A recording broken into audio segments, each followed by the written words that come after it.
We are just about to call to order. I'm going to call us to order the zoning bylaw working group at 10:36 a.m. on Tuesday, January 25th, 2022.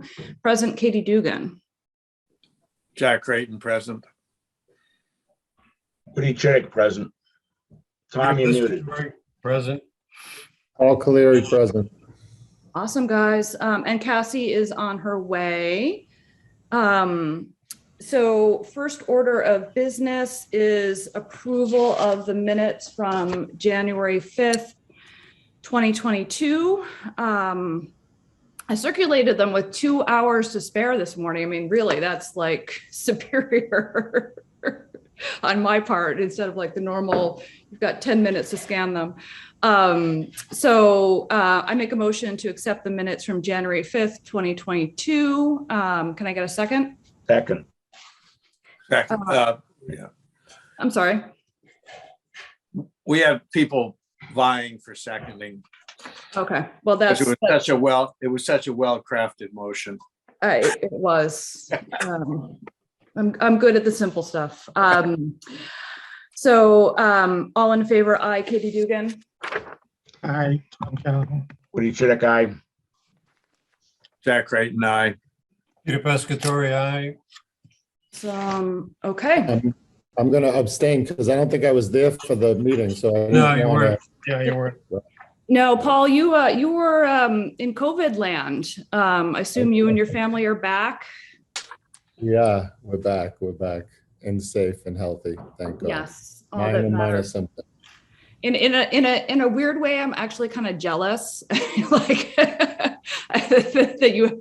I mean, I've got my booster. I've got everything going. I'm just like, we had so many close calls between like the 26th of December and up until like a week or two ago. I can't believe we made it through unscathed. So I'm glad you guys. It's a relief actually once you get it and it's behind you. I feel like a great relief. Thank God everyone's okay. Yeah, I'm glad. I am glad. So we have kind of 3 orders of business. First is just an update on the RFQ process. Second is kind of a follow-up on the communication pieces that we talked about writing last time, which were actually drafted, and now we'd like to get comments so we can try to finalize those. And then third is a broader next steps conversation that is a little bit more free form in terms of Tom sent around a proposal on Monday around next steps there. We have some follow-up and debrief that we should just do quickly around the opinion that Carolyn Murray gave us relative to special town meeting. And we should just have a conversation of what do we do in this gap of 6 to 8 weeks before a consultant is on board. So we're using the time productively leading up to the next push. So RFQ communications, next steps. In terms of the RFQ, 2 things happened last week on our timeline. One, there was a opportunity for any potential or prospective consultants to join a pre-proposal Zoom meeting. And then last Friday was a deadline for any prospective consultants to submit requests for information or RFIs. The good news is that somebody actually showed up to the Zoom meeting. And Cassie, myself, and Tom, and Michelle Leary, and Lauren were there. It was actually Judy Bartlett, Judy Barrett. Judy Barrett, who has her own planning group, Barrett Planning. She's actually known to the town. Her offices are in Hingham. She was the consultant that actually assisted the community with the 2000 master plan. And so I think Tom had the pleasure of working with her along with Clark Brewer. So she's sort of a known entity. And I think based on what comments I've heard Clark make in the past, and Tom, just your reaction that she did a good job when it came to the master plan, albeit 20 years ago, or more or less, but she was a good consultant back then. Correct? Yep. So she came. She has sort of tentatively been circling and potentially and thinking about partnering on this bid with Bob Mitchell. Bob Mitchell is a former planner who worked in a couple towns out in Western Mass, who is one of the people that actually did some of the training for the planning board. So it looked like there was sort of a tentative partnership in terms of a bid response from the Barrett Planning Group and Bob Mitchell. She came to ask just a couple questions, get to know where the town of Cohasset is at currently a bit better. She obviously wasn't involved in our most recent master planning process. Her main question was, why are you doing this zoning reform now?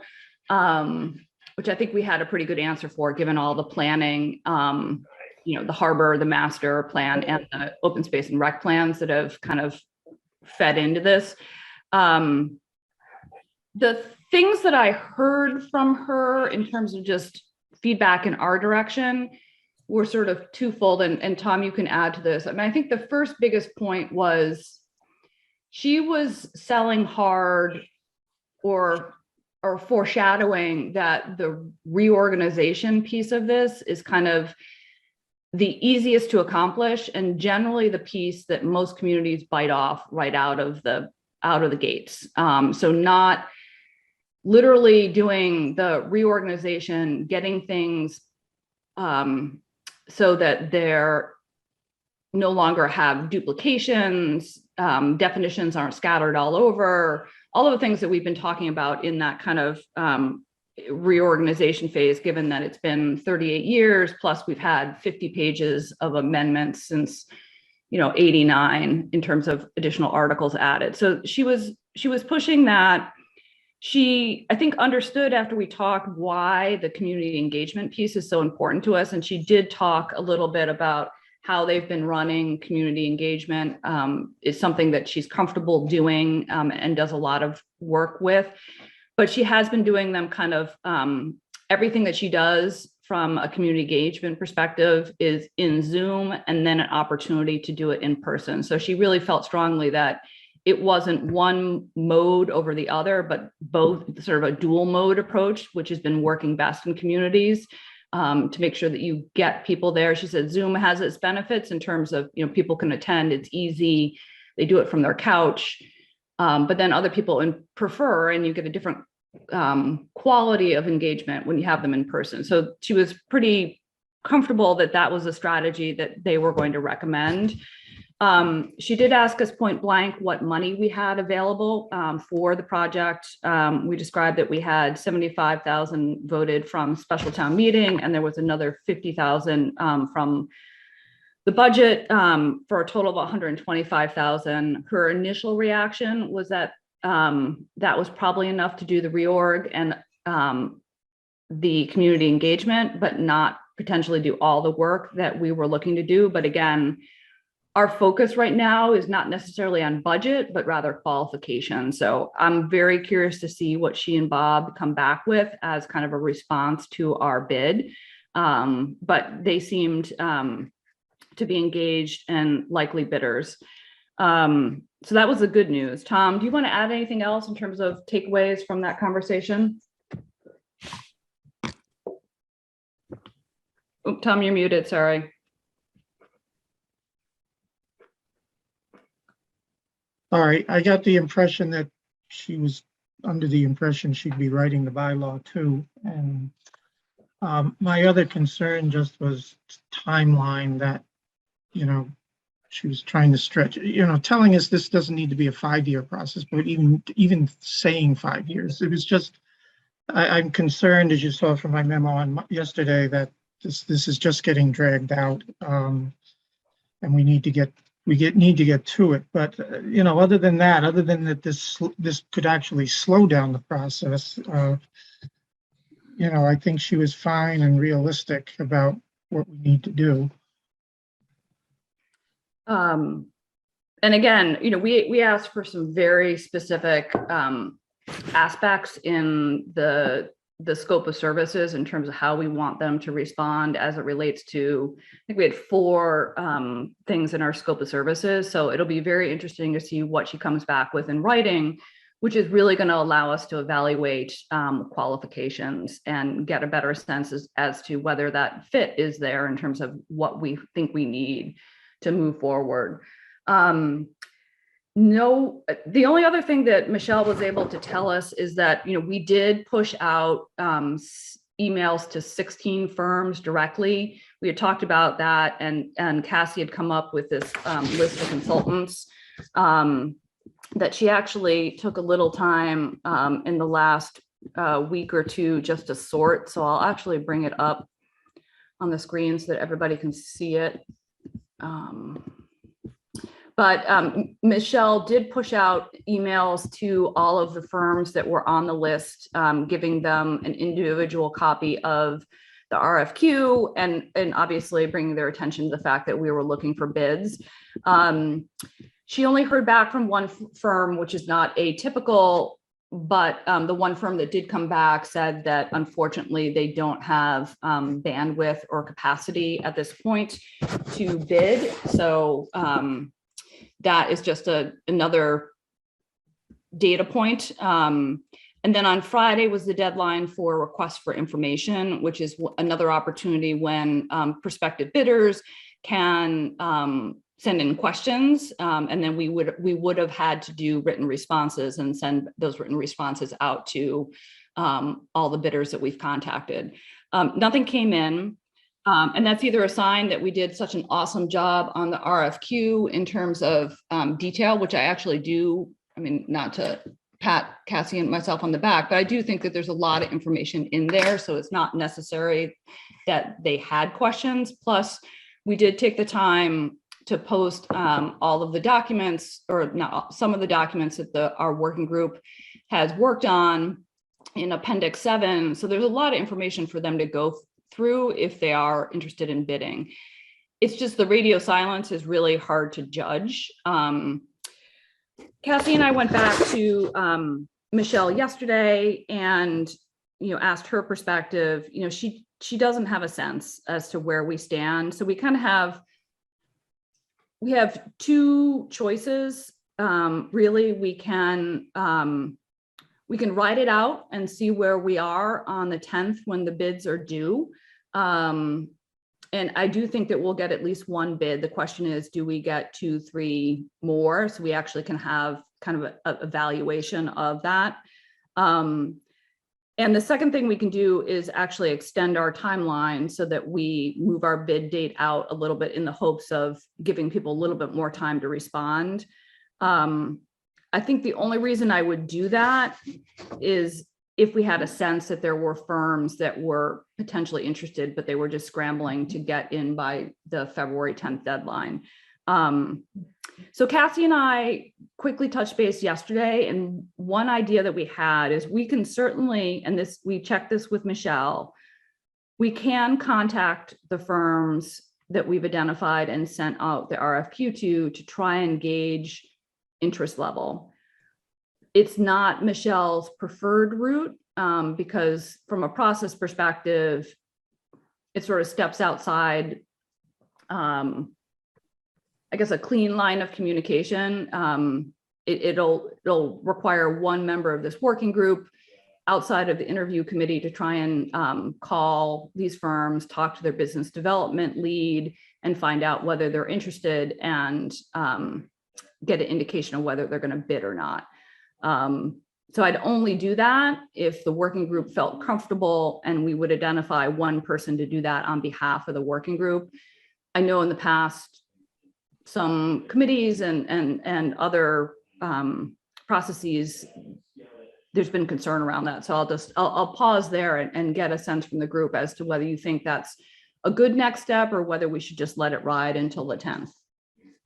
I think it weakens your negotiating position. Well, if nobody bids, there's no Well, there's no negotiation. negotiation, right? That's kind of what. If you got nobody bidding, yeah, I suppose you have to do it, but it's not something you should do or should have to do. you definitely do not have to do it. My biggest concern is that we have 0 or 1 bidders at this point. My concern is not that we have 10 and weakening our negotiating position, but that's just me. So that's why we're having the conversation today. But I don't. Katie, have you heard back from only one other firm, the firm that you said didn't have the bandwidth at this point in time, and nobody else has even responded at all? Judy's firm. Well, Judy's firm, yes, but there was one firm that turned us down because of bandwidth. Yep. And the other is one- that it? That's it. And Well, that's, it doesn't sound like there's any interest out there to me. We Was can this- call them was all this- we want, but Yeah, I may have missed this, but was this just for the information session? there were two opportunities on the timeline for potential consultants to engage. One was a Zoom meeting last Wednesday where they could come and ask questions in person, which is what Judy chose to do. There was a second deadline last Friday where they had a chance to submit written questions about. But the RFQ is still open. Correct. And the RFQ is still open. And I mean, to be honest, I'm trying to think back to the master plan. You know, we had sort of a similar number of firms that we sent emails to. We had 3 firms show up to a pre-proposal meeting. I think 2 of the 3 sent in a bid. And then we had 1 firm that wasn't at the pre-proposal meeting send in a bid. So you can't necessarily 100% gauge where you're at based on requests for information or the pre-proposal meeting, because people can be working on this and you just don't know. There's nothing that compels them to reach out. They don't have to. They only do it if they feel like they want to identify themselves as interested or they've got a question. So the options are to wait, Yep. see if you get firm bids, Yep. number one. And if you don't, then the go forward is to change the scope and do it, send it back out.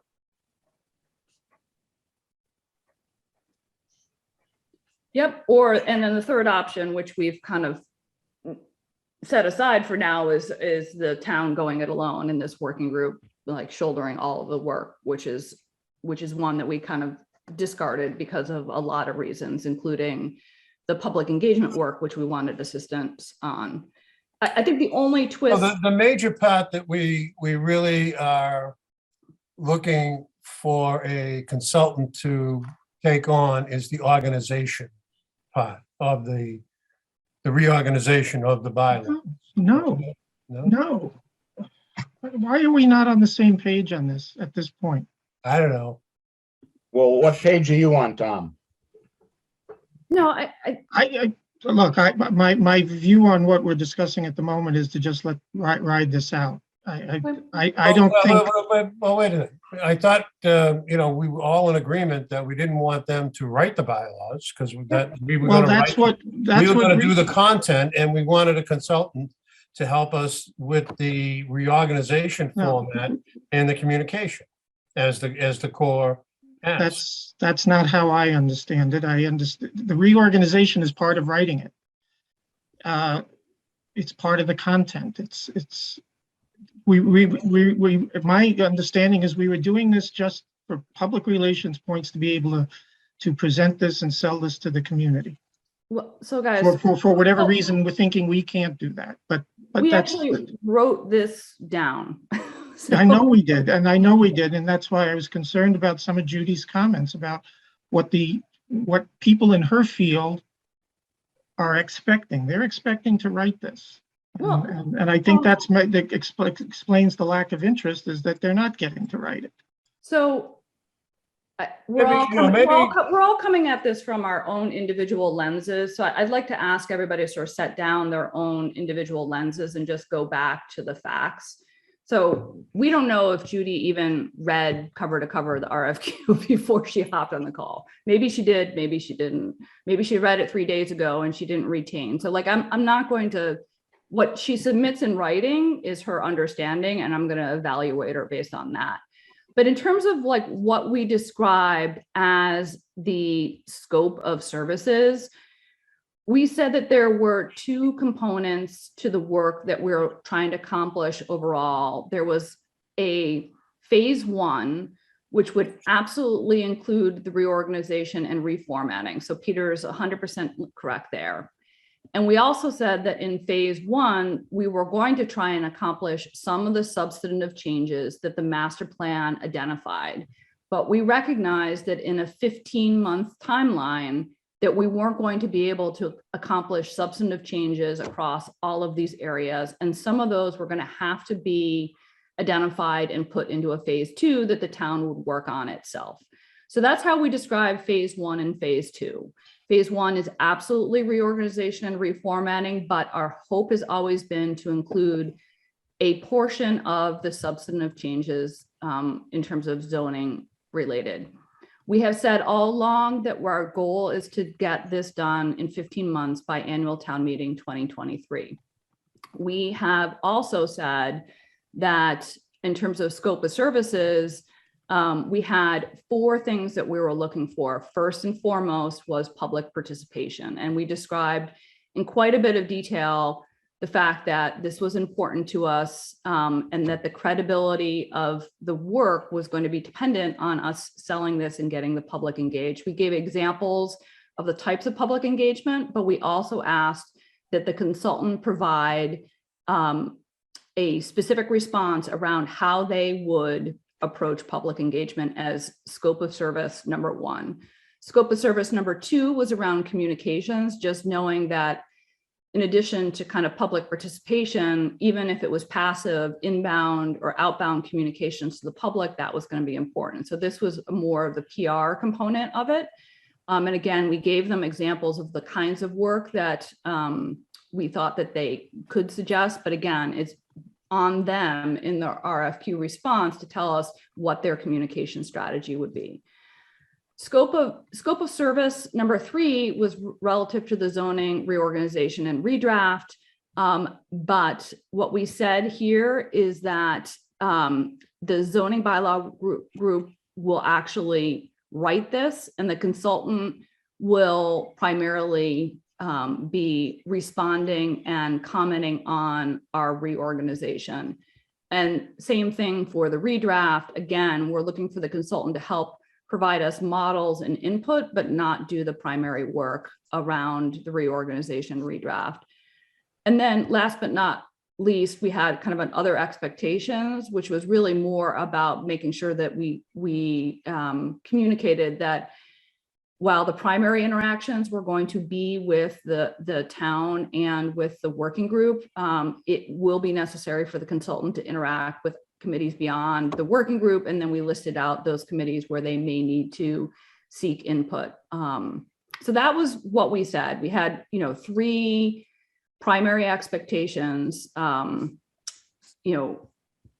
to public participation, communications, and then assistance with the actual reorganization redraft. But we were very clear that the writing piece of it was going to be driven by town council and the working group, with their assistance primarily being the commenting and providing examples and benchmarking and feedback on what we were writing. So that's what we said. Now, I will say that the scope is broad. I mean, we have some deficits in terms of public engagement and communication, and it isn't just a straight up come in and rewrite the zoning bylaw, as Tom was suggesting. So we are asking potentially more than other RFQs that other towns have put out have done. So I think that's, we as Peter summarized it, we kind of have 2 strategies. We have the wait and see to February 10th. I think we will get 1 bidder. I don't know if we're going to get 2 or 3. And then based on what we see, we can either go it alone or we can revise the scope and send it back out, which is just going to add time. It doesn't necessarily have to add as much time, but it will add time. Well, collectively, do we think we've got the horsepower in the committee to accomplish the reorganization? Yes. I think, but Tom, don't But get. Tom thinks I'm we do, so I'm Don't- asking the committee, do you think we've got the bandwidth internally to accomplish the reorganization? I personally think we have the bandwidth to accomplish the reorganization. That is not while it is content driven, it is not substance driven in terms of policy changes. And so I think that I know that we have the skill set. It's just organization of the bylaws, so. We have the skill set to do it, and it's not going to require as the level of public engagement, because literally you're not changing content. You're moving content, but you're not Right, changing. okay, so Plan B should be, and excuse me, but from my viewpoint, Plan B should be, we go on with the organization part and hire a pure marketing PR firm to help with the communication in the cell, rather than strictly having a planning group. Yeah. Get some killer marketers. Okay. And there's, and they'll flock to it. My concern is that reorganization, is not going to grab the public at all. They really could care Yeah. less. And It's just putting the eyes and teeth. well, just moving chess pieces around the board. Yeah. Isn't going to do it, to my mind. It's the content that's embedded. But that's what I'm saying. Get a killer marketing firm to sell our concepts. So why we're trying to do this, rather than just rather than technicians that legalists who just want to get all the bylaws right. I would go get PR people. But your so I agree, Woody, that the reorg has to be done. Like, we know. Well, yeah, but with reorganization comes content. Reorganization by itself means nothing to me, frankly. Well, if I may, Or it means very little. Okay. my thought is there's two elements. Number one, there's the structure, and that's things to make sure all these various codicils or whatever you choose to call them are in an intelligent, understandable format. And that's just an organization. If you have some bylaw that should be called another provision, or it should be in another paragraph, or whatever, however you wish to organize that. And, Tom would understand, the way in which the various legal codes are formulated. We need to have that coherent so we can find out what is where and Sure. what. Right. The other thing is policy. Policy is those decisions that say 3 houses down only on a long driveway. The density that's allowed. These are the policies, and I think that is the responsibility, providing that content of this working group. And those policies are what needs to be communicated to the public in a way. And I don't think we need to overthink it. I don't think we need to have this huge thing. I think we put it on a website that's very clear and concise, and we have open hearings. But the policy is where we as representatives of the community we have to make that. Those are decisions the community has to make. As far as the structural stuff of putting it together, you hire a legal craftsman to do that and make sure it's coherent. I don't think we disagree with, I completely agree with you around the policy piece, Jack. It's just, that is the heavy lift in terms of getting the buy-in and the work, where, to be honest, it's not the development of the policy that this working group necessarily struggles with. It's the community buy-in. And I know, Paul Cleary, you've been waiting forever, so I'm gonna let you speak. So please, you're always our fresh perspective. So bring us into the light. Sorry, I'm taking up 2 screens here. It's the only way I could get my audio to work and keep the office out of our business. So anyway, Katie, you said that Cassie had put together the 12, the list of 12 that potentially somebody could contact. Were they already contacted previous? Yes, so there's 16 on there, and 16, yeah.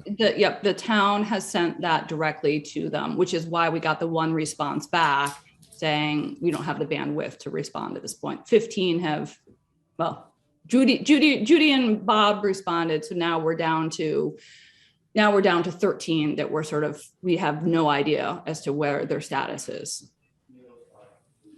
Say the town reached out by way of phone calls or Email. emails? Yeah, we identified the business development person, or as best we could, at each of those firms to send it directly to. Yeah. But Well, that's a it little was concerning, one huh? email. It was one email contact. That was my point. It was a single email ping, and Well, look at, could the RFQ itself be flawed and in need of a redo? If you get one response out of 13 or 14, I don't care, one response out of 8. Maybe the scope is too broad, or it doesn't address the particular skills of any of these firms. And I think maybe if we had a kind of a narrowed down the RFQ scope, we could get more response, maybe not, but I'm uneasy about only one bidder. I think, And I'm uneasy about scope.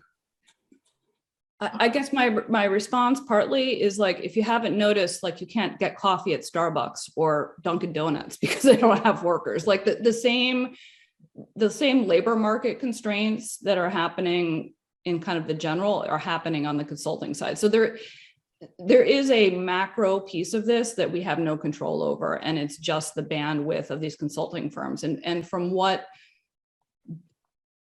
we know is that that's a reality. The second piece we can control, which is scope in terms of the breadth of scope. So Paul, did you have any other comments or about kind of where we're at? Because you're hearing a lot of this with fresh perspective in January. No, not really, other than kind of takes the wind out of my sails a little bit to know that there wasn't more people that showed interest and were chomping at the bit to get the work. Like you said, I agree. I think it comes back to labor shortages and people maybe doing smaller consulting jobs versus bigger, heavier lifts than this. So, I was hoping that maybe these people weren't contacted before that meeting happened, but yeah, it is what it is, and this is where we are. Where I'm sort of personally at is I think that there's no harm in sending a scripted second email, just reiterating that this bid is out there. Like if it's me and I get a single email, it could be a bad day and it's at the bottom of somebody's inbox. If we're going to do it, now is the time to do it, because it's still 3 weeks out. We can't contact them 1 week out and say, oh, by the way, are you going to bid next Thursday? Yeah, but maybe you send it as a reminder that the bid closes on such and such a day. I mean, I'd be willing to volunteer to be the person to call 16, it's definitely within my skill set. I'm on the phone all day long, so I could rotate 6 different companies and ask if the person is still there. Could I speak with the person? Did you happen to see the email that come over from Cohasset? And, do you have any interest? Yeah, on a related note, I think what we are seeing is, if you look at that from an outsider's perspective, if you go into this thing, you are buying yourself into a potentially unlimited amount of getting involved, getting stuck in doing this and meetings and all that. It'll be very difficult to get out. Your costs could skyrocket. And it's a very daunting challenge when you look at it from an outsider looking, do I want to come into this little town? And I do think there is a little bit of, reluctance. We might, suggest in an email that we are looking for also input as to whether the scope, is there a better way to structure the scope?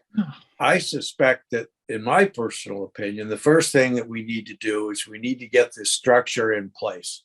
You can't, we have a lot of things we want to hang on the structure, but we need it to be coherent and rational. And when we do that, then we can do about the policy and the outreach. So maybe if we say, look, or we can run, let's walk. And the walking is getting that structure so it is coherent and it makes sense. Well, I think before we revise the scope, we need to know if we were off. And we're all assuming that the breadth of the scope is something that is effectuating whether people are bidding or not. That's why I think Paul's suggestion, if you're willing to do it, to actually put in phone calls to get some feedback, to A, make sure they saw the email, and B, to see if they have any feedback as to whether they're going to bid or they just have feedback in general. We're operating blind right now, and that's why I think for us to react it's impossible. I don't normally recommend stepping outside the process, but I worry that we're going to get to February 10th and we're going to be no smarter as to what our limitations are from a consulting perspective without somebody on the working group making some phone calls. And so I was trying to get us to a place where getting us comfortable as a working group to nominate one of us to go do that work, because otherwise we're going to get to February 10th and we'll have one bidder and we'll be saying, well, did we miss out on two other people that might have done this if we had removed the communications piece from the scope? And I think Paul's idea makes a lot of sense. And the other thing is what we're really doing when we do that is we're reaching out and saying, hey, consultant, give us some free consulting. Tell us how we can change our RFQ or what you'd like to see. And then we can get their perspective from an insider's consultant's perspective as to how they see this. And we might learn from that. I've got a question. Yep. And that is really more for Jack than anything. You talked about, let's get the structure down first. What does structure mean to you? Is it the way the zoning bylaws are going to be reorganized, or is it the work plan structure, the structure of the work plan? My thought is that is a very simple technical building a superstructure to hang policy procedures on. So it's the organization of the bylaws, not the work plan. Right. Okay. The work plan is the policy. And there's two things. There's determining what policies we want to put on this, and then the work plan of getting it sold. Those are different aspects. Yep. Okay. So to kind of recap where I think we're at, I think we've gotten comfortable as a working group saying that we're just not waiting until the 10th and seeing what is happening is not a comfortable place. So Paul, if you're willing, Cassie and I can get you the list, walk you through the list, and tee you up on a script. And I think it's a very short script of, did you see the email? Are you going to bid? Yes, no. If the answer is no, why? And if the answer is maybe, it's along the lines of what Jack was suggesting, which is perhaps encouraging them to bid on the pieces that they're interested. Yeah, that's a good idea. Because I think even having a partial bid in terms of like, what we have bandwidth, or we are willing to do X work of the scope of 4 pieces. I think that might be helpful to us. Again, any feedback at this point as to what the labor market looks like for consultants is going to allow us to course correct after February 10th. And, I think we will get one bid. I'm just not 100% convinced that Judy and Bob are going to offer us the exact right solution. So the more information we can get. So I think making those phone calls is going to be super helpful. And then we'll let it ride until the 10th and see what comes in. And we can have a meeting right after the 10th to review what we got. And obviously the interview committee has already been teed up to do that work, assuming that we get bids that are meaningful. In terms of if we don't get meaningful bids, what I heard from the group was first Peter's recommendation that there is a plan B that is within our skill set, which is the reorganization, the framework piece, that could be worked on by this group with town council and sold to the community. But as Woody indicated, and as Jack indicated, it doesn't tackle any of the policy or the bigger picture stuff. But I actually think that the reorg could be done quickly, teeing it up for future content strategy pieces to be hung off of it. So in part of me is getting to this place of like, there is zero downside to us doing the reorg work. Yeah, take the low hanging fruit. It needs to be done. It also will make our job easier. It will make the public's job easier. So what we really need to focus on is the policy stuff. Yeah. And if, so again, like that's where it's not sexy. It's not interesting, but it needs to get done. And it may not blow the socks off the community in terms of interest level, but it is, we've heard it now from Judy. I heard it from Bob Mitchell when Lauren and I had a call with him several months ago. It is step one that almost every single committee tackles when they start a project like this. So there's nothing, you know, the plan B that you articulated, Peter, is absolutely a fallback that we can accomplish and get something done. And who knows, like we may have some success on the consulting side, but I think we need to shake the tree. And so that's where I think we're at. So in terms of next steps, I will let Michelle know that we have agreed that we're going to reach out and do communications. And Cassie and I will meet with Paul, so you're comfortable doing it. I think we can write you a short script or some bullet points, and we can walk you through who are you contacting, so you know where to dial. And then we see then we wait and see what comes in on the 10th, because between now and the 10th, there's going to be no additional inbound communication, most likely. All right. So that's topic number one. Topic number two, is there any other comments from people? Are people okay with that?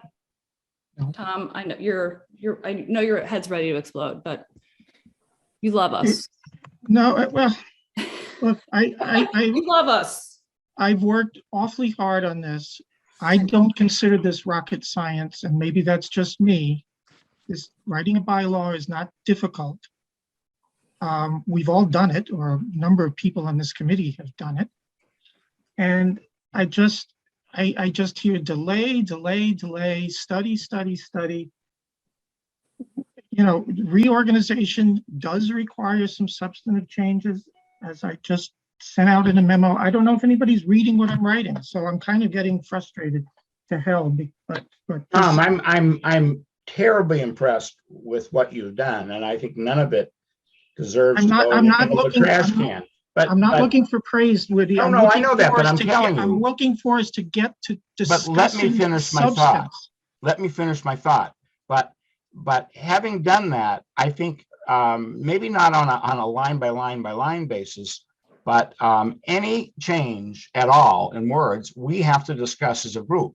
I wouldn't trivialize the work in front of us just because we're going to shuffle around some sections of the bylaw. In shuffling around, there are some policy changes embedded that I think we have to discuss and be sure that we're hand in hand on this stuff. I correct, but I'm trying to get us to that point. We waste so much time on this friggin' RFQ. If Judy Barrett's firm is the only one that bids, after the other day, last week, she gets it. She gets where we're coming from, what we want to do, how we want to do it. That'll be fine. That'll be fine if she's the bidder. It'll be great if it's just her one bid. But you know, we need to start discussing this. There's people filing zoning freezes now left and right without even knowing what we're discussing and what we're talking about and what changes we might come up with. We need to get moving on this before it's useless for us to change anything. I mean- I agree with you, by the way, Tom. Well, The idea of then let's discuss things. My memos, Tom, please. look, I'm just saying the stuff I wrote isn't the God's great word up here. It's just a starting point to discuss substance, and we are not discussing substance and haven't for months. I would agree. And I think that is what we do. The idea of getting this structural stuff over and out of the way is to get the easy stuff out of the way so we can precisely focus on the stuff that you brought up in the Reorganization is not easy. If you look at my memo, and Woody's correct, there's stuff that goes with it. There's stuff that goes with reorganization that has to be discussed in detail and thought through.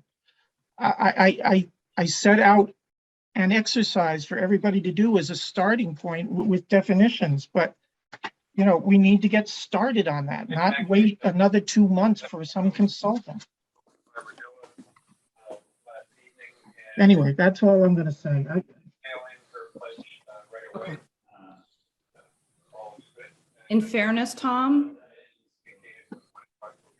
we spent October, November, and December on special town meeting. Like, that was a path that we chose as a group, but we also spent 3 months of our time trying to get 2 articles done.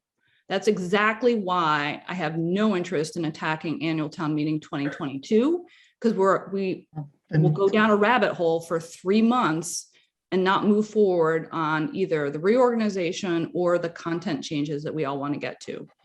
When it comes to the RFQ, like, you know, again, in the meantime, the development world moves forward.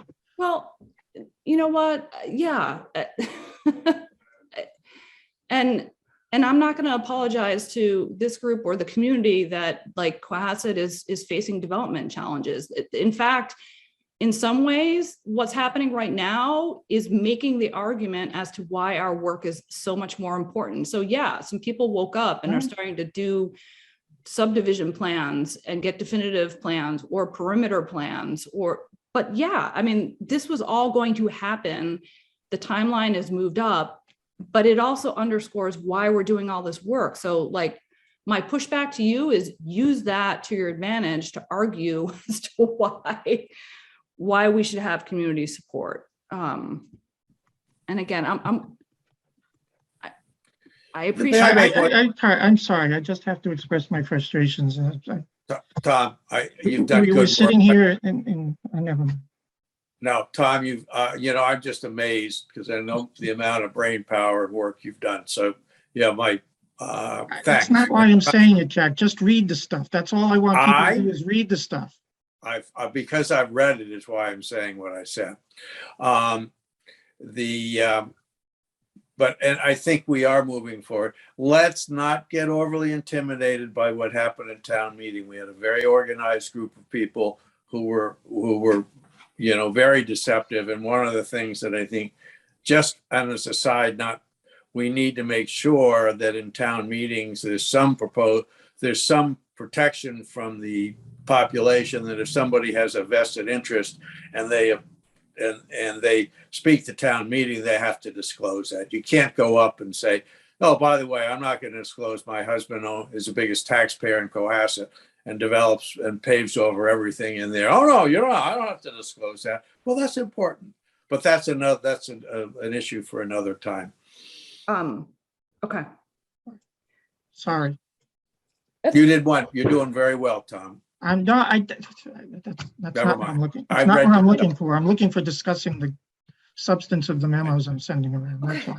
Well, I think we've got to do it, Tom, and now that you've gotten a big framework, I think we have to take piece by piece by piece and discuss it as a working group, right? So that we're not, you know, jumping all over the place or anything. So do we want to schedule? So I'm also cognizant of the fact that, I mean, I posted the agenda last week.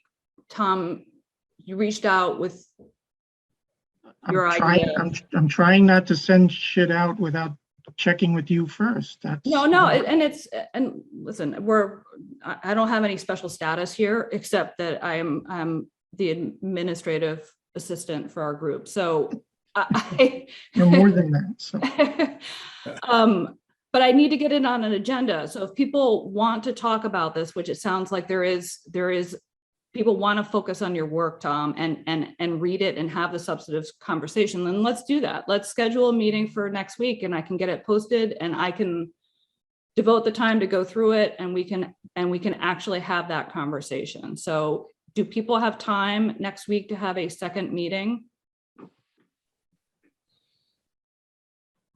Yeah, but are you proposing what? Tell me what you're proposing next week. So what I'm proposing, Tom sent us a package with first, Trying to break things down into manageable bites. yes, so he broke it. So let me just see if I can share this screen. Because a lot of the bylaw does not need to be rewritten. So this is what Tom sent us. And so the bites are, if I understand it, if I am understanding it, let me replay what I think I skimmed, was that there are these are the bite-sized pieces. First bite, delicious bite, is reorganization. That's your appetizer. Now we get into perhaps some side dishes, a side dish of definitions discussion, another side dish of minor changes. And I honestly, Tom, the minor changes to me were, just to highlight for people, parking, some use, wind turbines, solar arrays. It was a bit of a potpourri of minor changes. Right. There was also a light side dish of no changes, which I honestly probably would pair with the reorg and no changes. There was a discussion around non-conformities, a discussion around regulations, which, if I'm understanding you correctly, and we've talked about this several times, is basically moving all of the regs discussions out of the bylaws and putting it in a regs only document that would not be bylaw, but would rather be policy and procedure that could be amended and changed much more facilely based on a single public hearing versus special town meeting. And then there's a whole discussion around Article 12. So those are the bite-sized pieces. My suggestion is that we choose, well, I think everybody needs to read all of the memos so that people understand what Tom is proposing. But then I think in terms of an agenda, I would suggest that we pick one or two memos to deep dive each time. Reorganization and definitions would be the first two things to deal with, because I think changes to the definitions have to come with reorganization. Okay, and I envision that being 2 to 3 sessions. I honestly do not think you can do it in a sitting down for 2 or 3 hours. Well, I agree. That may be correct.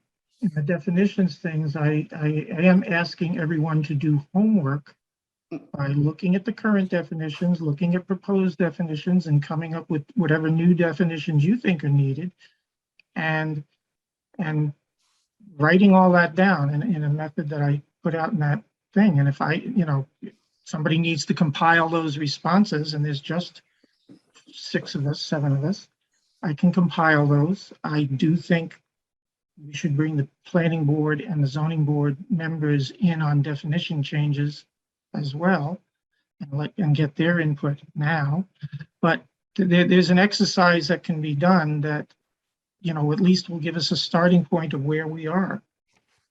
We can shortchange, rather than sitting here for 2 hours deciding what definitions should stay or go or should be added. We've already done a homework assignment that says that, and the results just need to be compiled. Tom, can I ask a question? I can't keep taking 2 or 3 hours of these meetings during the day. I can't.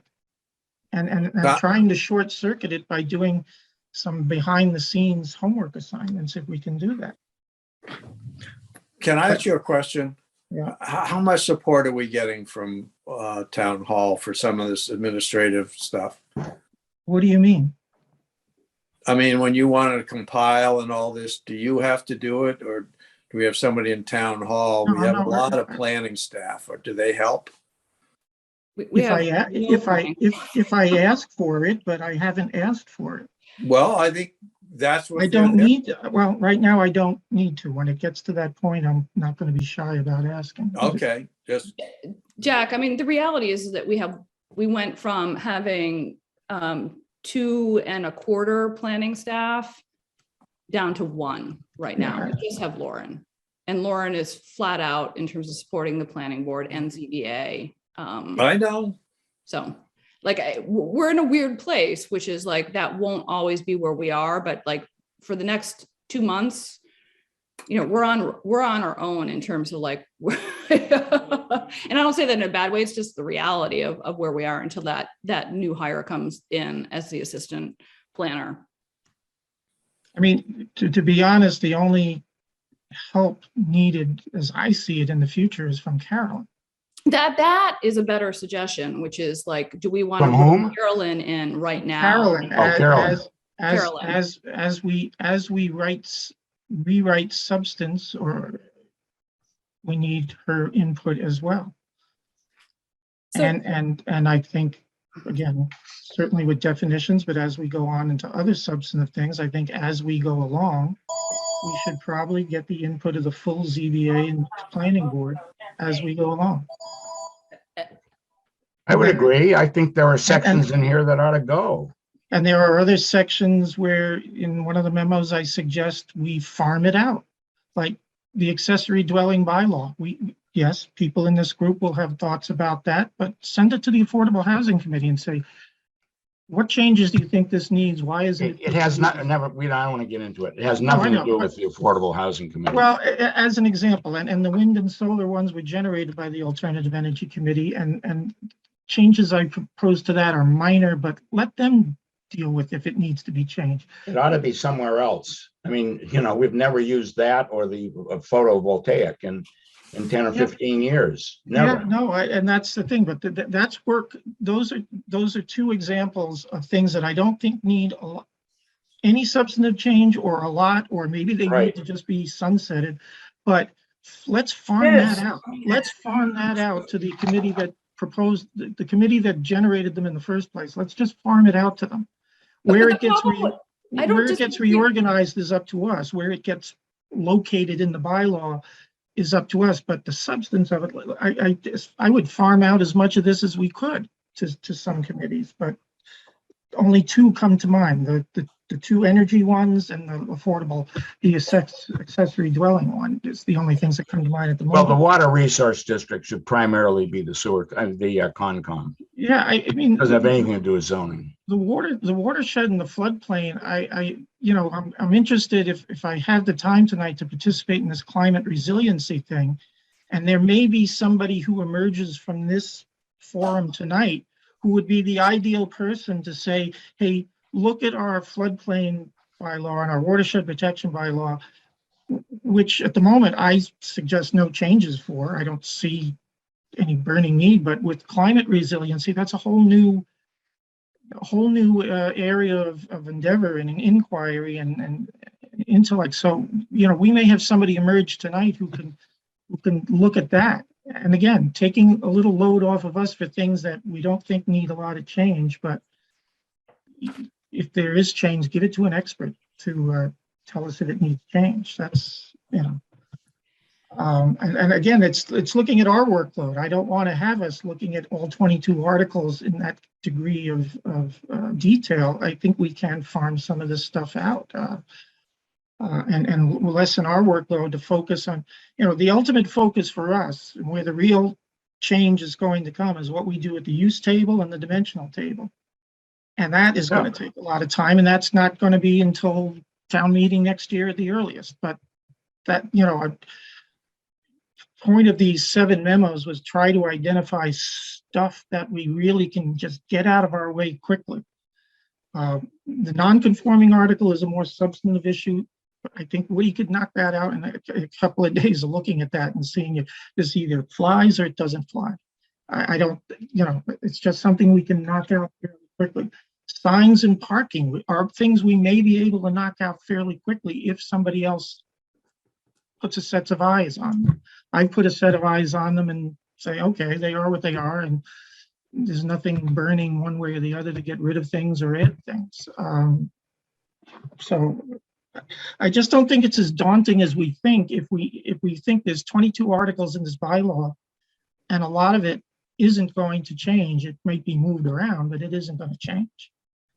So can I suggest, because again, I think it's helpful to hear you talk, Tom, just to get a sense of how you thought through and pulled together. Wait a minute, I have to tape that. I have to tape that for posterity that somebody actually said that.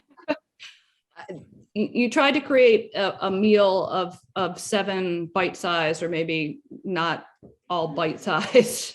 Definitions is not bite-sized, but there's I think a simple exercise that I'm suggesting to attack it, which means each of us doing homework. Okay, so can I suggest that step number 1 is we have to agree on the framework we're going to hang all this stuff off of, Correct. and that is the reorg memo. So that has to be read by everybody and discussed, and we have to agree this is the outline that the new outline that we're going to hang all of our work off of. That's like step number 1. Step number 2 is the definitions and going through those. And I think that we can also begin to tackle that conversation in an agenda, but I wouldn't do more than the reorg and definitions. And again, I think the definitions, as Woody was suggesting, was going to be, there's probably a second meeting around definitions. Yes.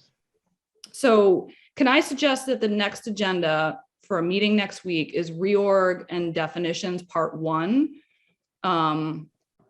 as our agenda? Do you want us to do the homework assignment around definitions, or at least begin that? I think it would be helpful to everybody to understand what it is we have, Okay. what it is we think we need, what terms have changed in, modern times. To be honest, I mean, my suggestion of the new definitions and how they're organized is me also thinking in terms of the whole rewrite that I've drafted, and others don't have that context in their head. But I think it's helpful to actually know what we have and what we don't need and what we should have. And that's an exercise we should all engage in. Okay. And then So I'd let us do it first, and then perhaps engage members of the planning board and the zoning board to also do a similar exercise. okay. I do think that us doing it first is critical before we. No, absolutely, Because absolutely. we're going to either be successful in that exercise or have to tweak that exercise so that we know exactly what we're asking the ZBA and the planning board to do. And we'll see if their suggestions correlate or don't correlate with where we're headed. So I'm sorry, Woody, you have something to say? Just a quick question, because I can't remember. Tom, where did you put use regulations and definitions? I can't remember. Well, let me answer it a number of ways. So In other words, our current Article 4 is the use section, and it's where the chart, the chart is. right, but also so is section 2, and it's embedded with a lot of use. Yeah, the definitions are in Article 2, and definitions in what I propose are also all in one place. Okay, I might recommend that we tackle use, both whatever is in Article 2 as well as 4, as a separate topic, because they're intertwined and in some cases silent. Yeah, you'll see that when I compiled all the existing definitions, I went through all the articles up to 22 and pulled out all the definitions. A lot of the ones from 14 to 22 added definitions, the wind did, the solar did, the harbor overlay did. And if it came under a section that said definitions, I pulled it out. I don't recall that I took out any definition from Article 4. So if I didn't, I Okay. didn't, and and that's for you to. Yeah. Okay, I just wanted to know. I just Believe me, couldn't I'm remember. relying. I think use is so complicated that it ought to be a separate Right, session, but but then in the new set of definitions, I am proposing as an organizational thing, and nothing more than that, and you can disagree, of breaking up the definitions into categories. Again, on the idea of user friendliness for the average human being reading our bylaw rather than an expert reading our bylaw.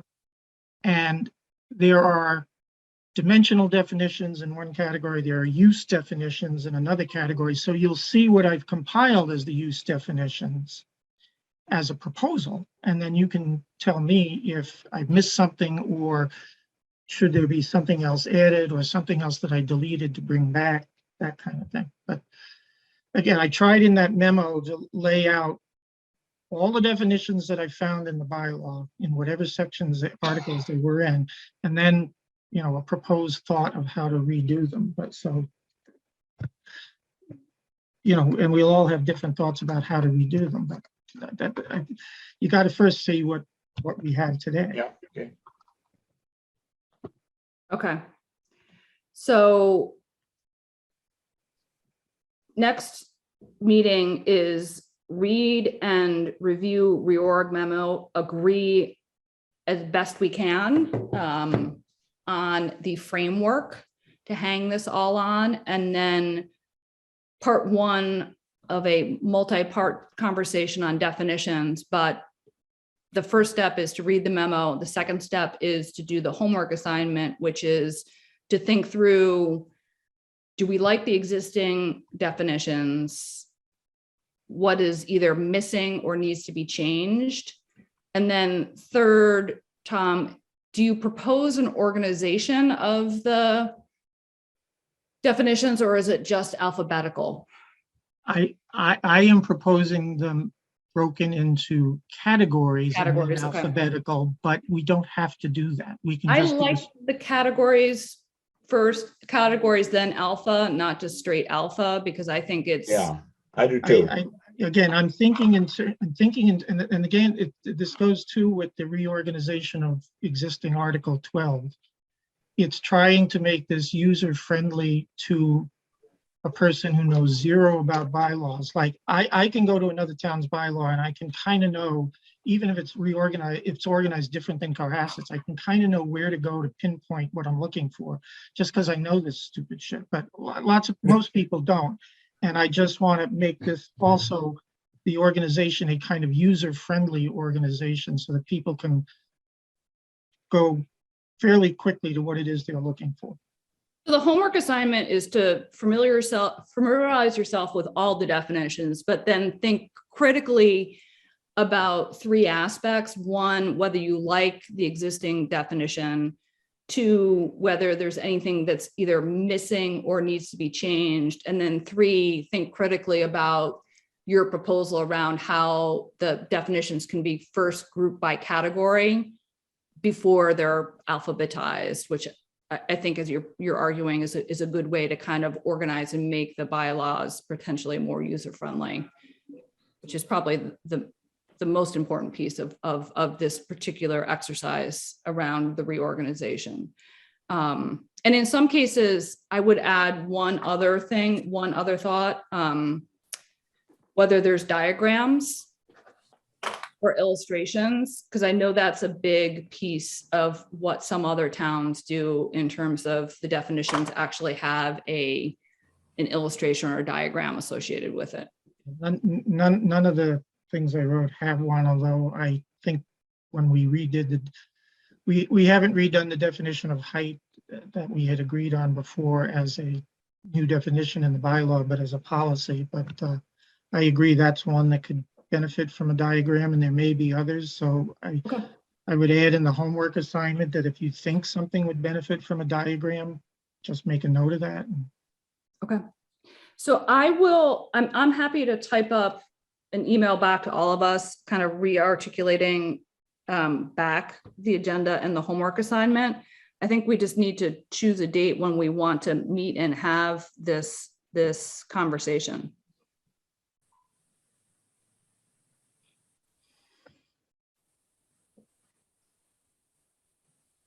I am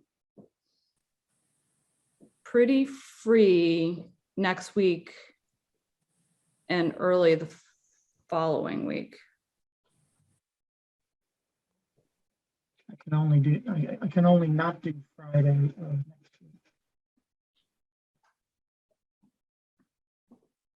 Actually, the only date I can't do is Wednesday the 2nd, but I could do Tuesday. I could do Thursday the 3rd.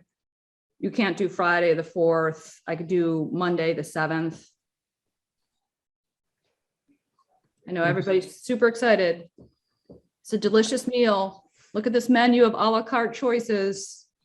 So you're proposing the 1st, 3rd, and 8th or 7th as First, 3rd, or 7th. I personally think the 1st is a bit of a quick turnaround for all of us, but okay. So 3rd or 7th, I'm free both those days so far. I'll be skiing on the 7th, thank God. Oh, geez. all right. So 3rd. I mean, it's 3rd, everyone. Yep. Okay. Tom, you and Paul are the two. I mean, Cassie, you work too. Like, is there, and you've got a little guy, like time-wise, date. I'm just out until Tuesday, so the rest of the week I'm available. Okay. Well, right now, yeah, right now my day's free, so it doesn't matter. I don't anticipate getting any court hearing at this point. 11 o'clock. Okay. All right, done. 11 a.m. on the 3rd. Now I will send out a recap to the group on this one. All right, and I will, in my recap, I will circulate, circulate just, does everybody want all the memos, or you want me to just circulate just the memos you need to focus on? Just the Keep it memos we need to simple. focus on. Okay. Yeah. All right, Well, everybody's already gotten all of them. I know. Yeah. Yeah, I have them. Okay, all right. Well, I will circulate a recap of just what people need to know. Okay. We blew past our communications agenda item. But that was, and again, just to circle back, I mean, the thought process was that one thing this group could do, in part in reaction to special town meeting, but just more in part leading up to all the work that we're going to be doing this year, was beginning to kind of do some outbound communication around our group zoning, why zoning recodification is important. So there were sort of two pieces that were written, or we agreed on writing two pieces. One, why zoning matters, and a second around why update the zoning bylaws. And so those were the two that were written. Cassie and Woody wrote why zoning matters and a little bit of the why update. And then Tom and I wrote the why update. I guess just sort of stepping back, has everybody had a chance to read those? Well, Cassie has an email that I don't think anybody's read, which is Okay. good, and it addresses some of this. Okay. Well, I think what Woody did is he put together like a professional white paper that I think you could sell, and it's extremely useful and informative. I just thought it might be helpful to take a step back as we kind of move forward with this communication and marketing piece, and kind of outline stuff that we've heard in the public through the public forums and town meetings, just so that it can help inform us, and some lessons learned, just help draft our narrative and kind of what our outreach materials kind of look like. So that's all I did. I thought Woody's was more the white paper on why zoning. Okay, well, why don't we start with yours, Cassie? I haven't read it, and I just brought it up, I think. This came out today. And I think what would be helpful too is, you know, I'll take notes, or I can change in real time, or Katie, if you want to, but I also wanted other people to either push back or add. I just think it's going to make us stronger as we move forward. Having kind of like these talking points and this feedback kind of written down, so that's always in the back of our head as we move forward. Yeah. Okay, so this Okay, is, you know, Katie, what I've started to do, and I haven't gotten very far, are, I'll call it frequently asked questions, but there are 5 or 6 themes that people have concerns about. They do address the why now part of it, and will I be disadvantaged or have my, inheritance ripped out of my hands? And so I think all of us have talked to people and will be talking to citizens, and I think we can add to this. I think I find it easier to approach it from the standpoint of concerns or questions, and then how might we answer those? okay, Because what we saw in the floor town meeting might have been developers, but they weren't frivolous questions, at least on the surface. They expressed some genuine concern about, is this going to prevent me from doing that? mhm, I agree, Woody. Yeah, so I think understanding what those are and just being prepared, whether it be the counter argument or how do we disenchant that voice of opposition, I think is what would be helpful okay. moving forward. Well, yeah, So- if we don't have a plausible answer, then we shouldn't be suggesting changes. I mean, any changes Right. have got to be beneficial to the majority of people in town, to my estimation. Yep. So Cassie, I haven't read this document, so I'm going to let you kind of walk us through it. So you Sure. guys, you're sort of suggesting an FAQ kind of format, that we keep a running FAQ that we could use internally, but eventually potentially take pieces of or all of it and publish it externally. Is that kind of where you're at?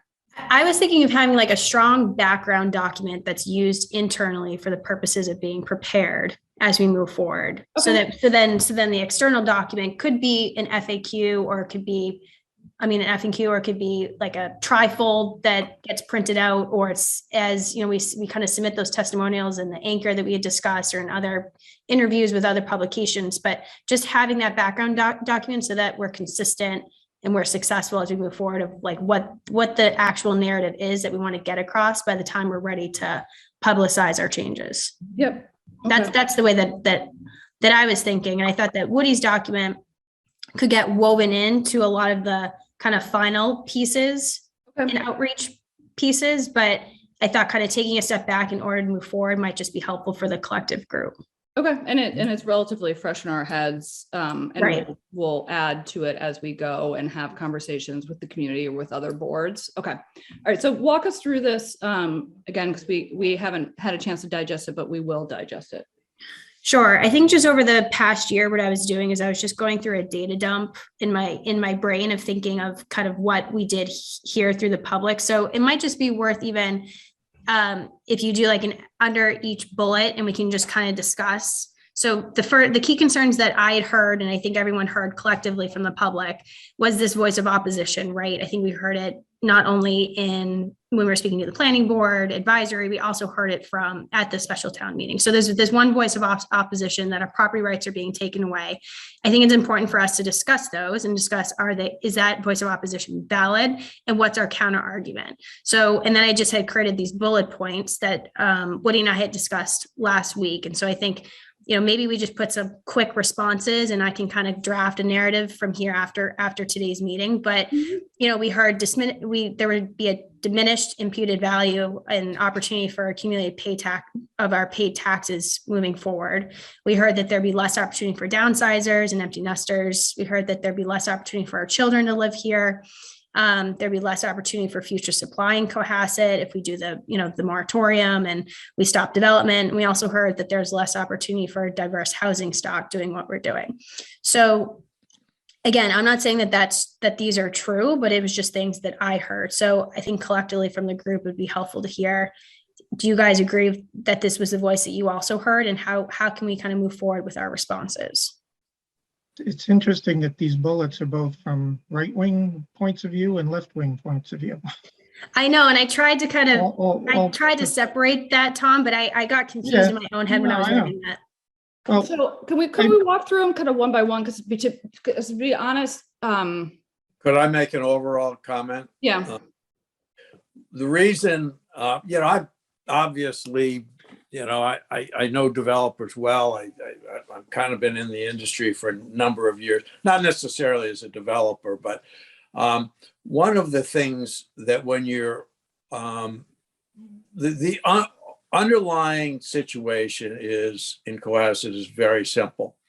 We have a very, very restricted square footage, acreage in this town. When you develop it, you increase by necessity density, and you change the nature of the town. So if you are a developer, anything that threatens that is a problem. As far as the arguments are concerned, there are arguments that come from a good place, and there's an arguments which are just basically, they sound good. So some of them are, arguing points. And that's where when Tom talks about left and right, either side always takes whatever point from the other side that supports what they want to do. And all these things are true. There'll be less places for empty nesters, children, hard to downsize. These are all true, but they're only true because in order to provide that, we've got to put a lot of apartment buildings around town. And we have to And increase Jack, that further down in the document, and I know we've said that our group doesn't really need a mission statement, but I do think moving forward, it might be important because I do think that it's not fair to say that our group is anti-development, but No. Andy and I were talking about kind of defining this purpose-built environment and being pro-development in a purposeful way. And that's where kind of, as you read the second page where I discussed what that actually means as far as being purposefully development and encouraging certain types of density that promotes and encourages population growth in our aging population. So I agree with you. I think you're spot on. So, but again, unless we have that narrative of saying what that means as far as being purpose-built and purposefully development encouraging, I think we need to know kind of what the counter argument is or what like the negative. I agree. Yeah. I certainly absolutely agree. This is very useful. Thank you. It's a good job. So I to start from the bottom up, like when you say less opportunity for diverse housing stock, like what work did we do that was going to reduce diversity in housing stock? I remember it was just it was one of the meetings with planning boards, and that I think it was the couple, I think near Jack, that said that we weren't, and that's kind of an all-encompassing comment, but it was We haven't tackled that yet. You're absolutely right. And so some people are saying, I don't see anything here that's going to enhance diverse housing stock. I see things that are going to maybe interfere with it. That's because it's incomplete. I'm not excusing it. I can understand why some people would have that point of view. Right. And was it because when we were eliminating 8.3B, like we weren't going to? Yeah, remember, Kate, it's like the family, and maybe this is like an inferred bullet point. It's like someone didn't specifically say that, but it was like the family on Diab Lane. Remember, they're like, we're from New Hampshire, we're a young couple, we're trying to get into Cohasset. This is our only opportunity, and you're taking that away from us. And otherwise, we wouldn't be able to afford to live here. Or that couple on Pleasant Street that was like, we're trying to downsize and we can't afford to go anywhere else, so we have to subdivide our lot. But I think, by the way, the people on Pleasant Street can't subdivide their lot. And yes. Yeah. I think that's a good bullet point to add in here. I think that under the view that the community holds is that smaller lot sizes allow for more affordable housing, and I think, I personally actually believe that assumption is false, because a quarter acre goes for $500,000. And when you put a house on it, you're now at 1.3 million. That may be more affordable relative to other pieces of housing stock in town. But ultimately, when you're talking single family home, your starting price point in Cohasset, even on the smallest of lots, a quarter acre, is going to be $1 million. Yeah. So I think this diverse housing stock, it has to be split into a conversation about single family home and how do we, and frankly, is single family, what do we mean in terms of affordability in terms of single family home, and then true affordable housing, which is going to be multifamily or multi-unit. I mean, that's the piece that I think we're struggling. People want affordable single-family homes, and I'm not sure that that's Cohasset anymore. Katie, I think that response is the perfect next step to that bullet, is for us all being prepared that if it comes up again, that this is what's happening, it's our counter argument to saying like, no, we're actually not stopping, creating less opportunity for diverse housing stock, and the reasons that you just pointed out. Okay. The- I mean, go ahead. Paul Cleary, you're our real estate guy in town. Am I? I think case in point, those two lots on North He's Main Street, gone. right? Oh. The lots next to the staff house, next to the golf club, on North Main Street. That's a perfect example. Okay, yeah. What are those going to be sold for? I think they're like 1.6. Jesus, redevelop Well, because do they all have frontage? I mean, there's a lot that we're gonna have to deal with here. We're not gonna solve it today, but no, but one of those lots doesn't have That used to be an frontage. affordable area, right? That house that was sold, I think sold for 6 Yeah. or something, but it will no longer be affordable once those are flipped.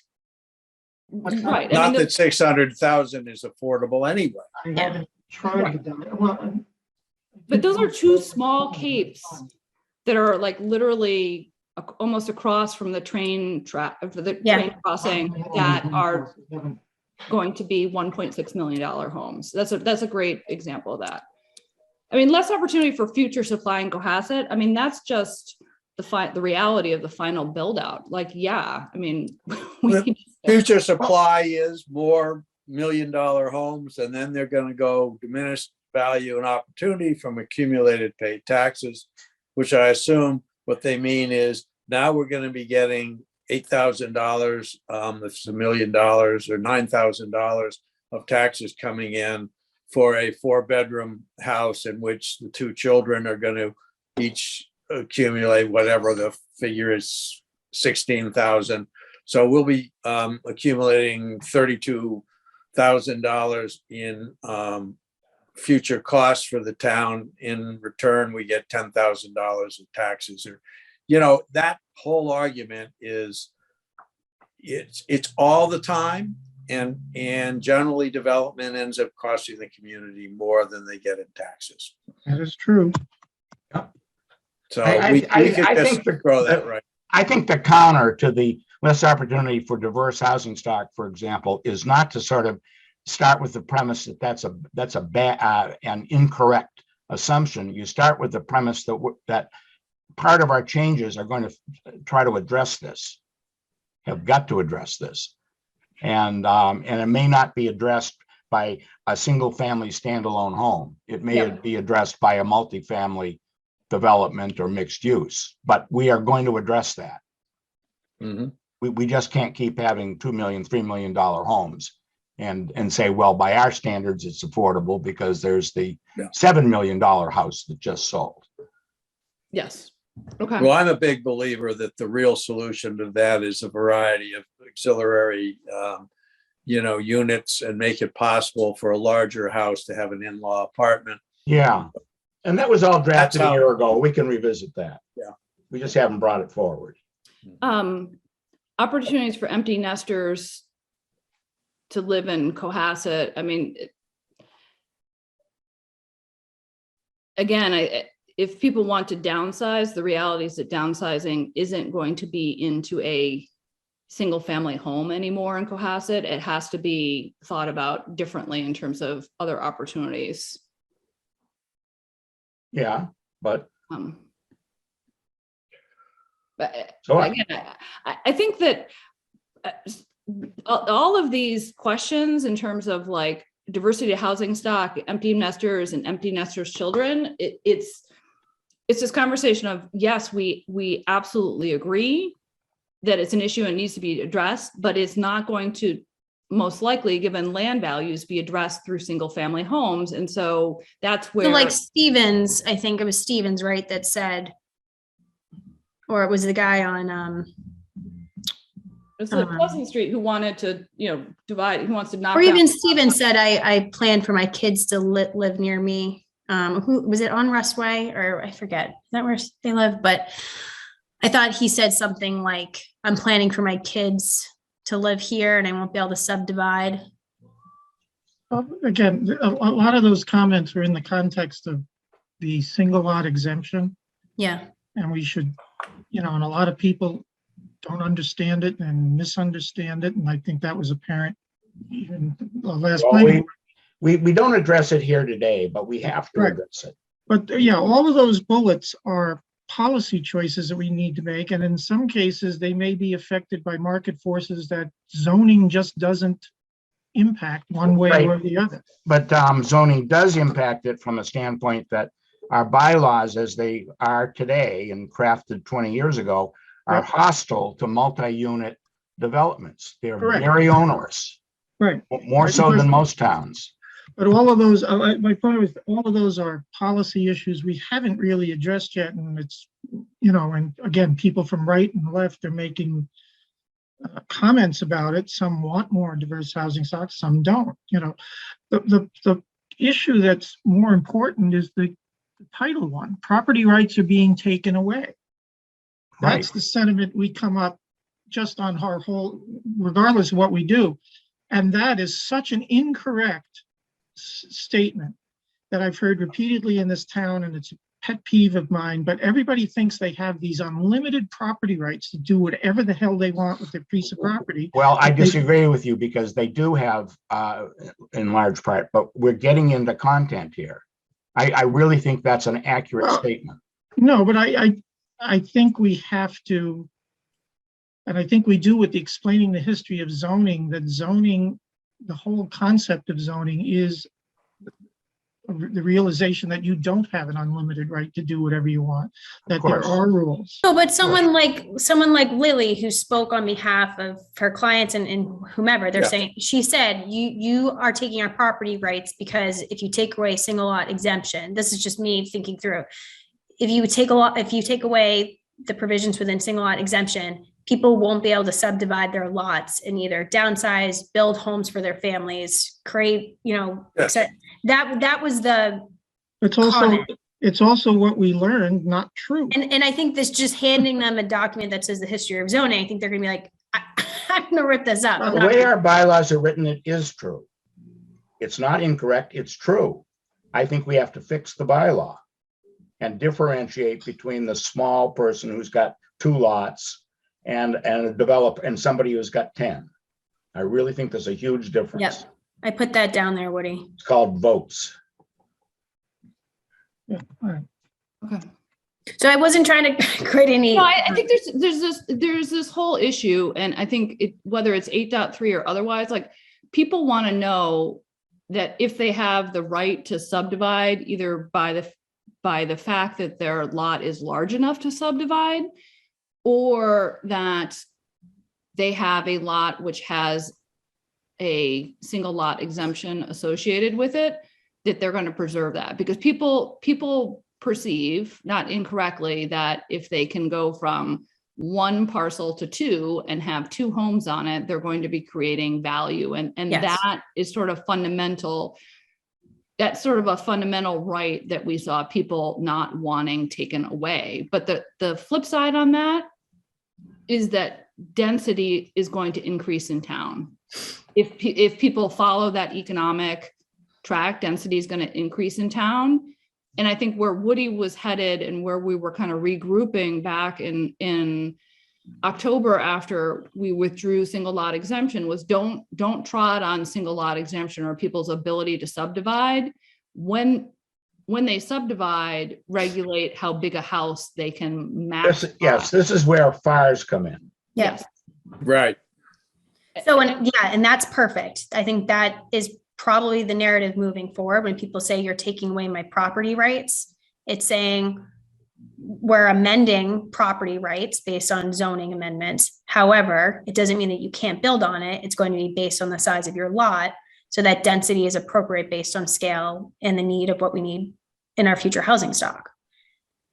And again, it's not no growth, but it is, it's smart growth, or it's, Yep, it's exactly. neighborhood appropriate Yes. Yeah, scale growth. Yep. Because I still think the community segments of the community are going to react to say, oh my God, that went from a street with 4 homes on it to a street with 8 homes, but it doesn't have to be 8 homes that are maxed out to the property lines in terms of. Well, we're always going to hear where someone's going to say, well, they just did it in my backyard. They're doing 3 homes. Why can't I? We're always going to hear that. But I think we are not going to win. I mean, people's desire to subdivide, if they have the lot size or they have the right. We heard loud and clear, people want that preserved. I do think that there's an angle to cut off around when that happens. How big of a structure can you build? Do you allow people to maximize lot line to lot line? And if it is consistent with the existing zoning. Yes. Right, or a neighborhood character or something, but I think we can tackle that. Yeah. That's reasonable. I mean, I'm very sympathetic if somebody buys 2 lots and they want to sell one of the lots later and they bought that for doing that. And I think a lot of people have done that. This is where maybe I'll give the big house and move into the smaller house when I get older and my kids stay in town. And that's their property right. That's what they bought.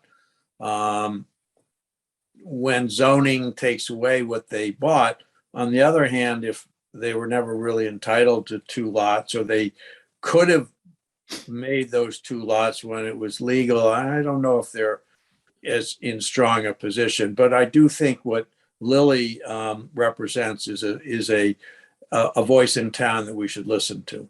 Yeah. But we're not going to solve this today. No. I mean, this, No, that wasn't my I think intent. we ought to hear what Cassie's Okay. kind of outline, and it'll guide our thinking and discussion. Voices of advocacy.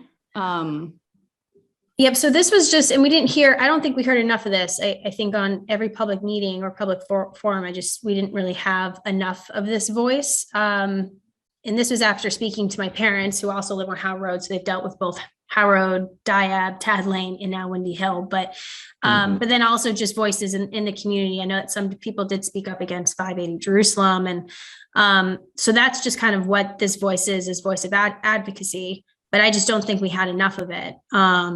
So I just kind of jotted down some notes here, like less views of wild forestation, less privacy, displacement of wildlife. So I think about the development behind Shaw's, if that ever gets any legs, and what happens to some of the wildlife behind there. Increased water runoff and untreatment of it. I think that was a comment during the Windy Hill development controversy. And Diab, yeah. Yeah. Lot clearing potential. So someone's going to be looking at houses instead of having a quiet reprieve, and they're going to, less trees for them to look at.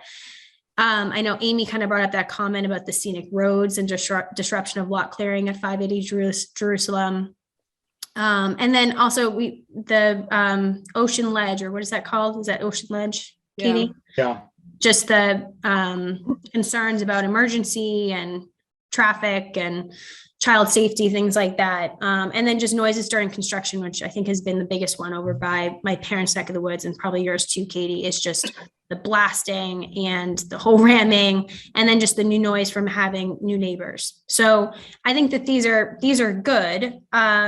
But is it strong enough, and does it really matter as we kind of move forward? Because I only heard a few selected people kind of speak up with this, point of view. But so I just wanted to kind of put it out there that this is the people that are actually sticking up for us, and this is what they're saying. Well, I think that that's a very good point. Well, first of all, there was a very organized group. My answer to this overall, having been on Concom and stormwater for a while, is and I'm not, an environmentalist. I mean, I'm just not. I mean, obviously I am, but I'm not. But the fact of the matter is that if you look at Cohasset, we are at the limit of our ability to sustain our environment unless we're willing to go to the pave it over type of dense development characteristic of an urban environment. If we're not willing to go to that and we want to preserve what we have, then we are beyond the sustainable ability of the land to maintain Cohasset as it is today. And that is the type of thing, that is the argument that resonates all through town. Mhm. I think there's, I would sort of summarize the voices of advocacy around this broader community character, which Jack speaks about. Mhm. I think there's a residential access, congestion, traffic congestion, which is kind of your bullet points, 2 and 3 from the bottom. And then there's a kind of conservation piece of it. And I think that's forest, wildlife, wetlands, and any place that you're going from undeveloped land, truly undeveloped land, to developed. And I think there's a piece of it almost like the voices of advocacy splits down into when you're going from a raw track to there's one talk track around voices of advocacy when you're going from raw land to developed. And then there's a second talk track when you're talking about just increased densification or a larger home or on your street. But I think the voices of advocacy. It's kind of a hard word to say. I kept tripping up on it too. But you nailed it. I think we haven't heard enough of it, but I think it's community character, residential access, and then a whole bunch of conservation issues related to forest. So Katie, the end of this document is like those trigger words, and I think words that would be relevant and relatable to people. I don't think I have residential access, but I have character, legacy, things like that. But I think vehicular safety or like traffic safety. I think traffic safety resonates with people. Yeah. Yes. Residential access is too nebulous, but traffic safety, like, is my kid gonna get run over by a UPS truck when they like go out on their bike on my private way? Yeah. You know? Can I safely pass the UPS truck in my SUV? You know? Mm-hmm. So I think that kind of once we shake the tree on that voice of opposition and the voice of advocacy, the kind of next step is like, okay, well, why don't we kind of start fresh? And I think, Katie, we discussed this in the last meeting, is has-beens and whatever happened in the past, let's move forward. So I'm not saying that we have to publish what our mission statement is, but it's like collectively, like, what are we doing? And I think that that's really, so that's what I just outlined here, is just saying that, we're promoting purpose-built development throughout the town that encourages sustainability and climate resiliency. We want to encourage density. I think we're all clear on that, but it needs to be commensurate and appropriate with things like town infrastructure. Like there's a regional sewer problem going on. The public schools, I know that was a part of the master plan, and just having the capacity within the public schools, and smart growth or population growth. Next bullet is just a little bit more detailed and just being for future thinking and pioneering on kind of what our housing stock actually should be, right? So we want to help the aging population, various household types, and also the DE&I component, diversity, equity, and inclusion component. And then just that last bullet, just the town's character, history, and legacy. So we're all here to promote that and preserve it. But again, our last effort, we didn't see enough of that coming through as far as a voice of support. So, and I think I would add, like, I mean, this isn't sexy, but it is part of what we're going to do. We're for transparency, clarity, ease of use when it comes to understanding complex issues like zoning. And an overview, which would be very helpful, is to just remind people that what zoning really is when a community says this type of use is appropriate here and not there. You don't put a large apartment building in the middle of single family homes. It's not good for the apartment building, and the traffic's not good for the single families. If you're going to have apartments, that's what zoning does. It plans where you're going to have certain uses. It also, and this is something that you need to do, it protects the property rights of the people who are in a zoning district. If I buy something that doesn't allow retail along the street, then part of my property rights is not to have a 7-Eleven next door to me. So that's where we need to be prepared to turn the property rights argument on its head and say, what about the rights of people who have bought something with a specific protection for their property and their property rights, and then you want to just change that whole character. That's a very good property right that we need to do also advocate for. Well said. I agree. And I think, I mean, the easy example is like the adult bookstore being dropped into a neighborhood. I mean, the reality is that our uses often are a little bit more harder to describe. It's somebody putting in, a sports court, a pool, and, a gazebo all on a property line with like lots of floodlights. Yeah, 30-foot high lights. Yeah. So it's we have to find that case that is what we're seeing in Cohasset versus like the inflammatory case of, an adult bookstore going in or a marijuana shop, because that's not what's going to happen. It's going to be, I decide to max out my property and have like every possible amenity and drop it down in a neighborhood. So that's I'm still trying to find what that use case is that pushes the limits in terms of a use, or excesses in terms of uses that pushes a neighborhood dynamic one way or another. So I think we should be on the lookout for that as we sort of go through our daily driving around Cohasset. Mhm. Well, we had the woman in Sheldon Road who got arrested for underage drinking. Yes. Go unmentioned, although many of us know her. Yeah. I believe her daughter went to fair. But just by chance. I mean, it just. Exactly. Okay. All right. No, I think the only thing I You're would saying just add, add the use? I would add a use, and then I might add something a little less sexy about just transparency, clarity. Okay. Yeah, and understanding of Cassie, zoning. I think the more we could home in on, for instance, your fourth bullet of the town's character, I'd almost say neighborhood character. Town is kind of amorphous, but to the Jack's example of a 7-Eleven going next door, that's a neighborhood issue. Yeah. Then it resonates. Then I get worried or whatever. Mm-hmm. Okay. No, It's I called like. protect the integrity of what you purchased. Those are my property rights. If I purchase in good faith a single family home in a single family neighborhood, then protecting the integrity of my property rights is very important, and we need to do that.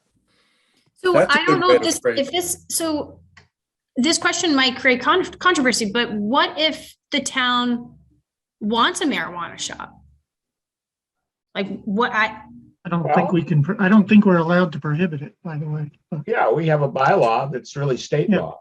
or an adult bookstore in the middle, like what if the town actually wants that? So then it's like, Well, what towns do is say you can't have an adult bookstore, let's say in the center of town or next to the elementary school, et cetera, et cetera. They sequester that. And you can have it, but just not, but the problem is we don't even have have that in our bylaws. well, the proposed uses would ban adult bookstores, but allow marijuana, and the marijuana stores would be pretty much limited to 3A. I guess my point is like, what if Possibly the the village. voice of opposition is actually like the majority voice and the voice of advocacy is more the minority voice? Well, I think you kind of certainly have to pay attention to the majority, but Majority is silent most of the time. We're always Yeah. going to Yeah. hear from the minority. Yeah, and I guess that's just Yeah, that's and what that's we where I think socializing That's our this cross to will help when we're ready. It's Yeah. premature, but You know, Yeah. a lot of the things Jack was saying is what I've been saying about property rights. I really do think we need to explain to people what the limits of property rights are, because it's a giant misconception that colors the way then people view whatever it is we do one way or the other. Well, I would, and I would agree, but how I would look at it is, first of all, property rights is kind of a red flag thing. And I think a lot of people who would support property rights would actually support what we're saying, because part of property rights is also the right to live and own property that is in a certain style, neighborhood, protected by zoning. Zoning is, after all, put in to protect Yeah. your property. Yes, but that's just it. Zoning then is a collective expression of development that limits your individual property rights. It's what. But puts the- I agree it's with what Jack. puts It's the not like brakes. it's not like someone buys a property in a neighborhood thinking what it will look like in the future. They buy it for what it looks like, what the neighborhood looks like today, like today's character. Correct, but so if they accept zoning, they accept the premise that they can't do whatever it is they feel like they Well, want. I think what we're talking about is a balance between individual and collective property rights. Both have to be respected, and zoning kind of helps bring that. I guess what I'm trying to point out is that when you fall into accepting the other side's definition and then argue out of that, you're kind of losing. So I would turn it around and say, wait a minute, I'm a property owner and I have a right to my property that I bought, which was subject to the zoning. And after all, traditionally, there is no such thing as real estate ownership. What you really own in real estate is a bundle of rights granted by the king in the original, but a bundle of rights to use a particular piece of property. And I go back to my real estate textbooks of more years ago than I'll admit to. But I mean, what resonates with me is this balance that Woody was writing about in some of his, which is the balance between the individual and the community. And you're right, you're buying. That's what zoning is that Yeah. balance. And Yes. it just needs to be expressed to people that zoning is not your enemy and something to be It suspicious preserves about. your property rights. Correct. I'm just saying, you take the Correct. wind right out of their sails. You say, yeah, it does. It preserves your right to use your property as you understood you bought. Anyway, I do have a 12:30. Yeah, so- we're talking, Cassie, go to the lessons learned. I think we gotta. Okay. I know, we don't have to spend, and the lessons learned, I think maybe everyone could just add to this. But I think kind of who we are as a board and kind of what our rights are, and we really are here. We're selected by the select board. We're appointed by the select board, and we're here to do work product and make recommendations to the planning board. So we don't do anything unless we have the support from the other public boards. I felt like it was threaded through the public that we were like the anti-development group standing up, trying to make changes kind of in a siloed. So that's just that was one thing that I kind of took away from this, was just kind of being able to explain who we are and what we've done and what we're doing moving forward.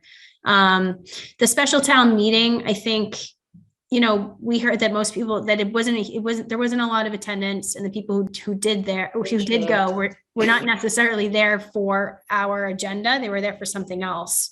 So they were persuaded and misinformed. But that's going to be, I'm sorry, on this one, it's like, I would make the statement, town meeting is not our best forum for changes. Like the changes have to be sold prior to town meeting, because here's what happens. I mean, to be honest, what happened at special town meeting can absolutely happen at annual town meeting. You can have a pocket of people show up because they're there for a single warrant article and they will have read nothing or understood anything else about what is happening business wise. So this whole annual town meeting versus special town meeting, to be honest, the attendance Is about the same. Is about Yeah. the same, and it's poorly attended, and you're going to have attendance at times that is skewed in really weird ways based on what makes the warrant year. And so, But would you say the same amount of people attend special town meeting to annual town meeting? There were this year, more, it was there were true. more at the special There were town more meeting, at special town meeting this year than there were at annual town meeting. all because of the ball field. And that's where my point is that, Okay, so it's probably based on what the agenda items are. yes, Absolutely. I think it's more that town meeting, it's not your best forum, or you have to prepare that town meeting is not it's a hard forum, because who attends is going to be based on what's on the warrant. And you can have single point issues on the warrant that drive attendance in one direction or another that you can't control. So the lesson learned for me is like, you got to take this out. You got to take the conversation to the people before town meeting. And it's not at town meeting. And it's actually not at the public hearings that the planning board, those are all statutory things we have to do. We have to figure out a way to reach them before they get to town meeting and give them some level of education. Because you can't control what happens at town meeting in terms of who attends. And I'll tell you from the perspective, and I changed what I was going to say midstream as I was reading what was going on. And what they were successful in doing is portraying this as a lot of very technical changes that nobody really understands. And so this is not a forum to just come with stuff we don't understand and ask us to vote on it. It's a very potent thing. Now, it was very deceptive. The people who spoke, the reason they spoke is they knew exactly what was in there, which is why they were there. And I know some of them are just very, that's what they do professionally, which is look for loopholes. So. But the only thing that you can do to counteract that in the moment, because that argument is always going to be used against us, is to say, well, wait a second, there were I don't know, booths at the farmer's market, and there was posting on 143, and there were 5 articles in the Mariner. Like, you have to be able to point something to push back on, like, if and sort of honestly shame people. Like, if you didn't know what this was about or hadn't read or gotten up to speed. You got to do all that, but I will tell you what happened there. And I looked at it and I said, the battle was not getting this passed. The battle was preventing it from being not passed, and then giving developers another 3 years to do whatever they wanted.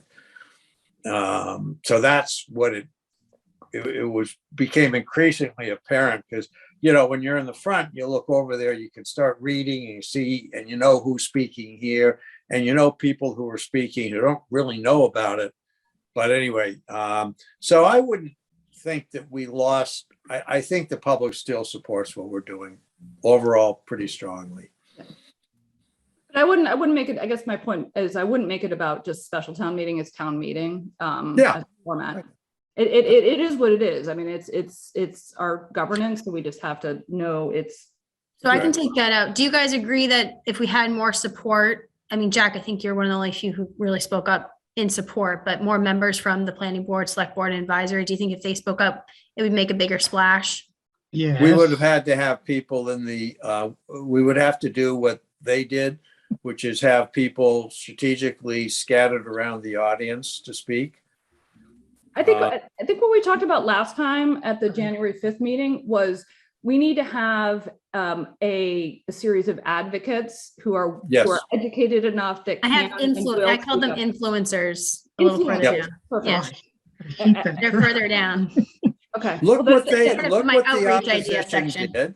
That's a classic town meeting strategy, and everybody's done it since time immemorial. You have your centers of influence or influencers scattered around. You don't have them all in one group, and so it looks like this is a broad-based thing. And you know, you have 5 people from 5 different spots in the town meeting, and it looks like everybody's concerned.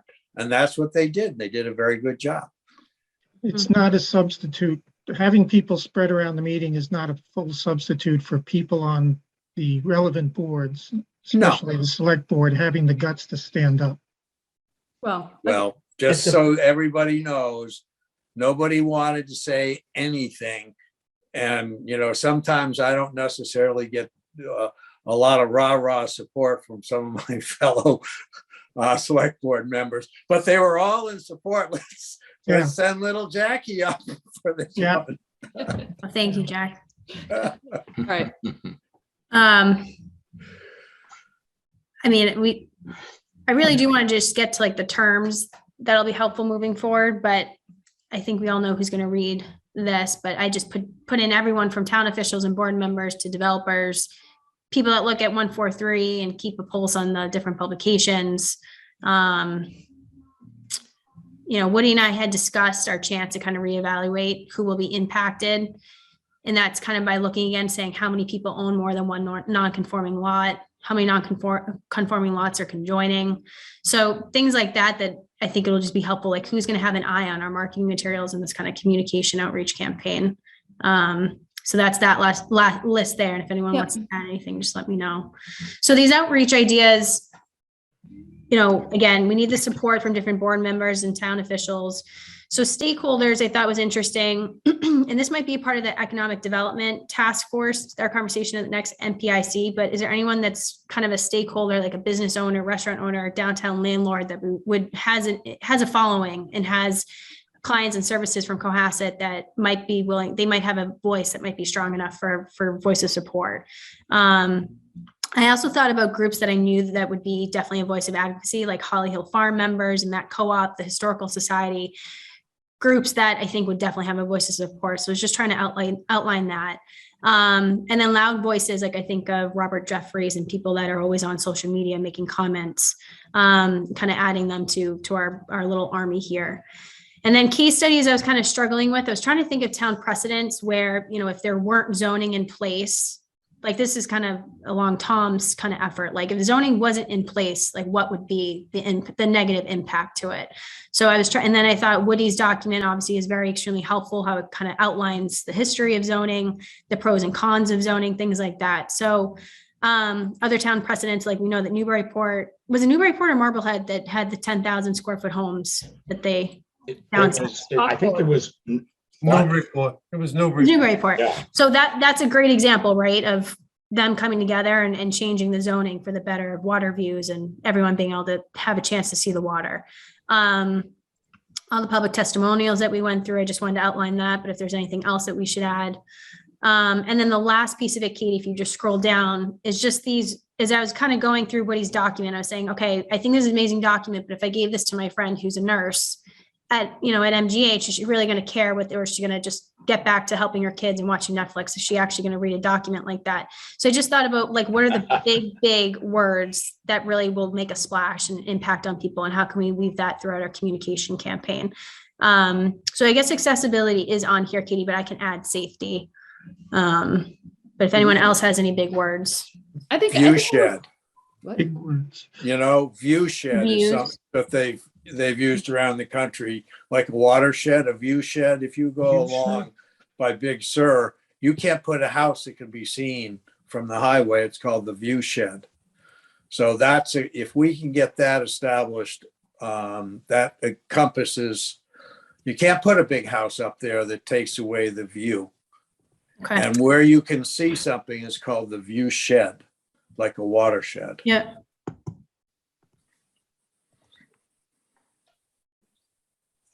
I'll take a look at these. I'm sort of, my brain is sort of melting right now, but I like the concept of boiling it down to perhaps like a list of 7 short phrases with then perhaps a sentence or 2 after them. If somebody wanted to read beyond diversity, inclusion, equity, and inclusion, like, what do you mean by that? Like, I think there need to be like snappy phrases that people immediately understand, and then like a sentence after them that.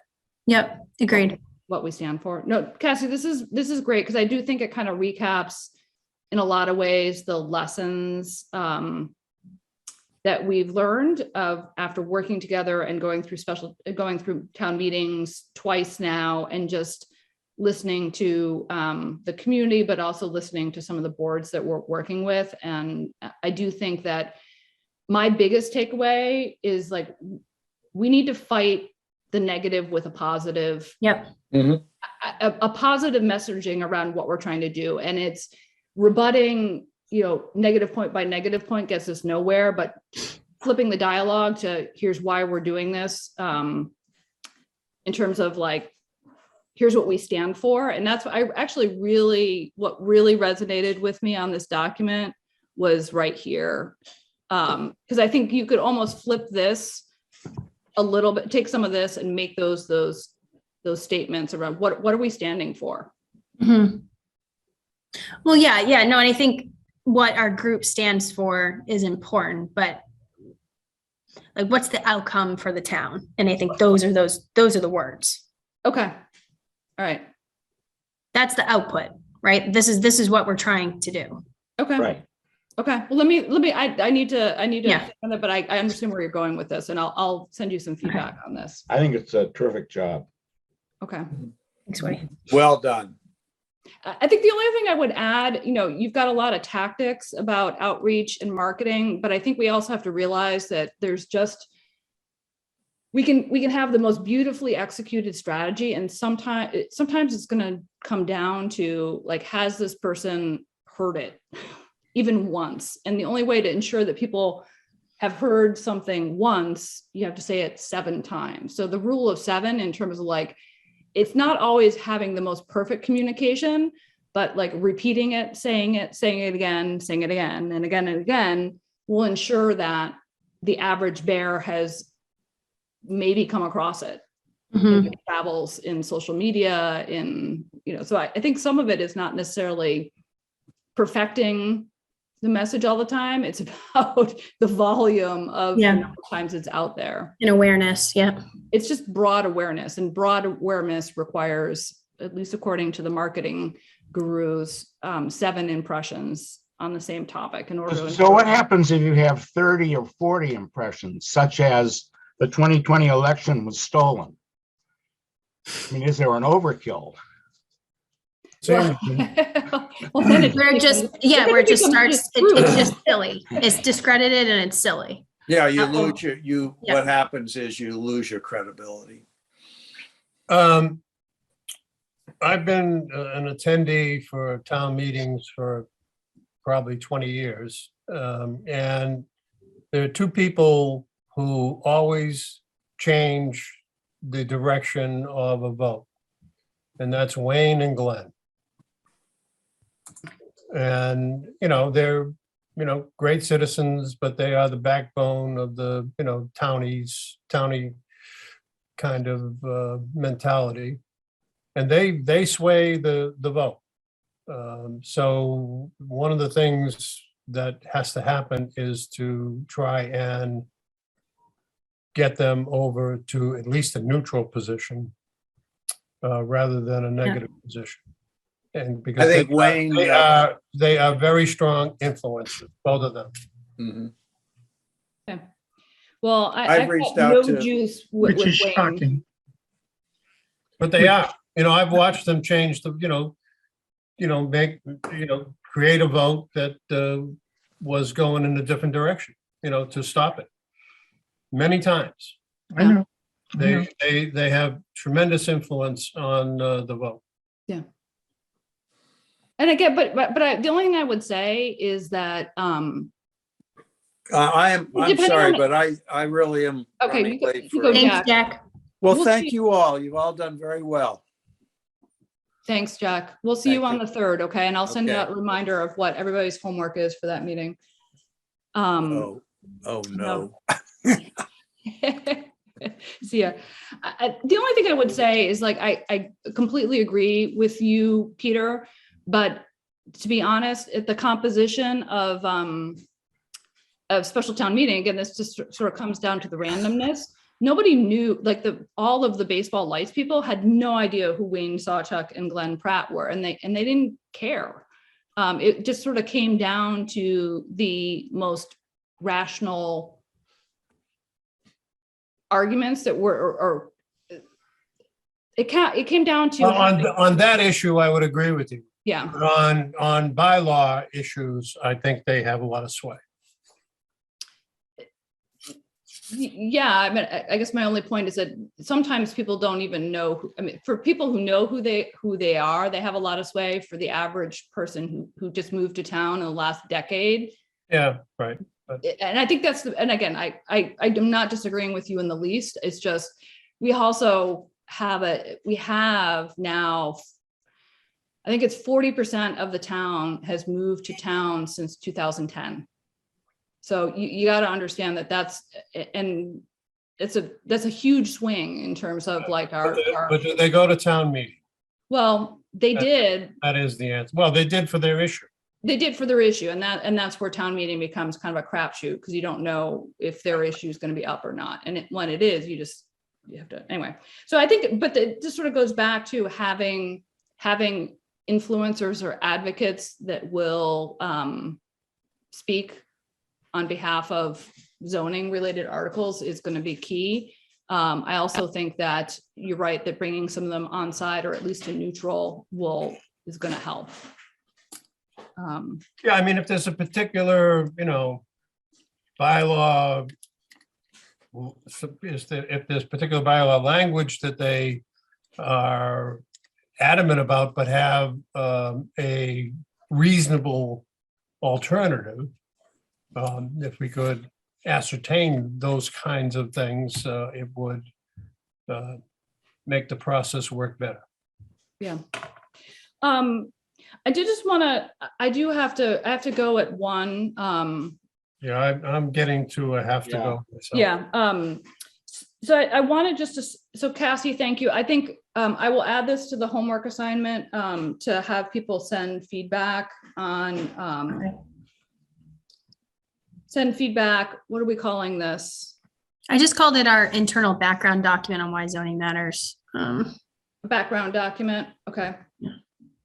And if people have comments on the 2 more white papery ones, that why zoning matters and update on Cohasset zoning bylaws, why don't people send those to me, and I'll be the master keeper on those. There may be a third, it may be embedded in the first 2.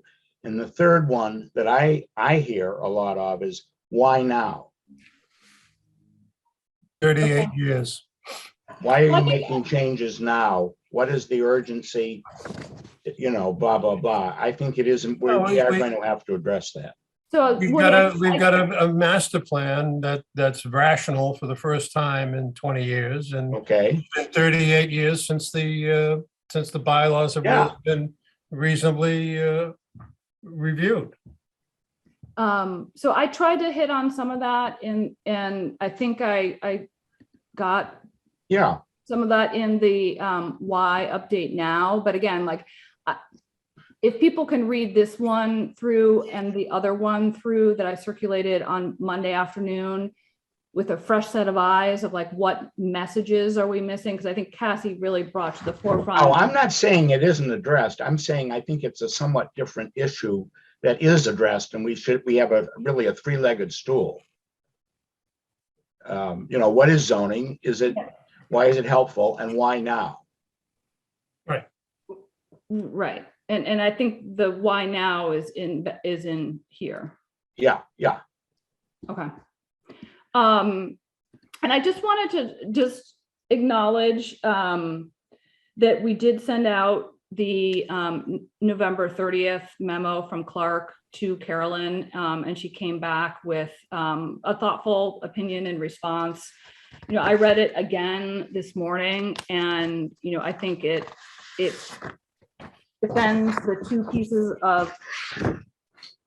2 issues that Clark was trying to poke holes on as to whether we misrepresented or mischaracterized 81L. I think Carolyn backs us up on splitting 3 to 4 and any tweaks or slight changes to the language, saying that is not inconsistent with the statute. And I also think she makes it very clear that it is completely the purview of the town. We already adopted the subdivision control law, state subdivision control law. So that is already the law of Cohasset, because we've adopted it in 54. But whether we... So she doesn't think that we misrepresented? She does not. She does not. And then she goes on to say that in addition to that, like the fact that we chose to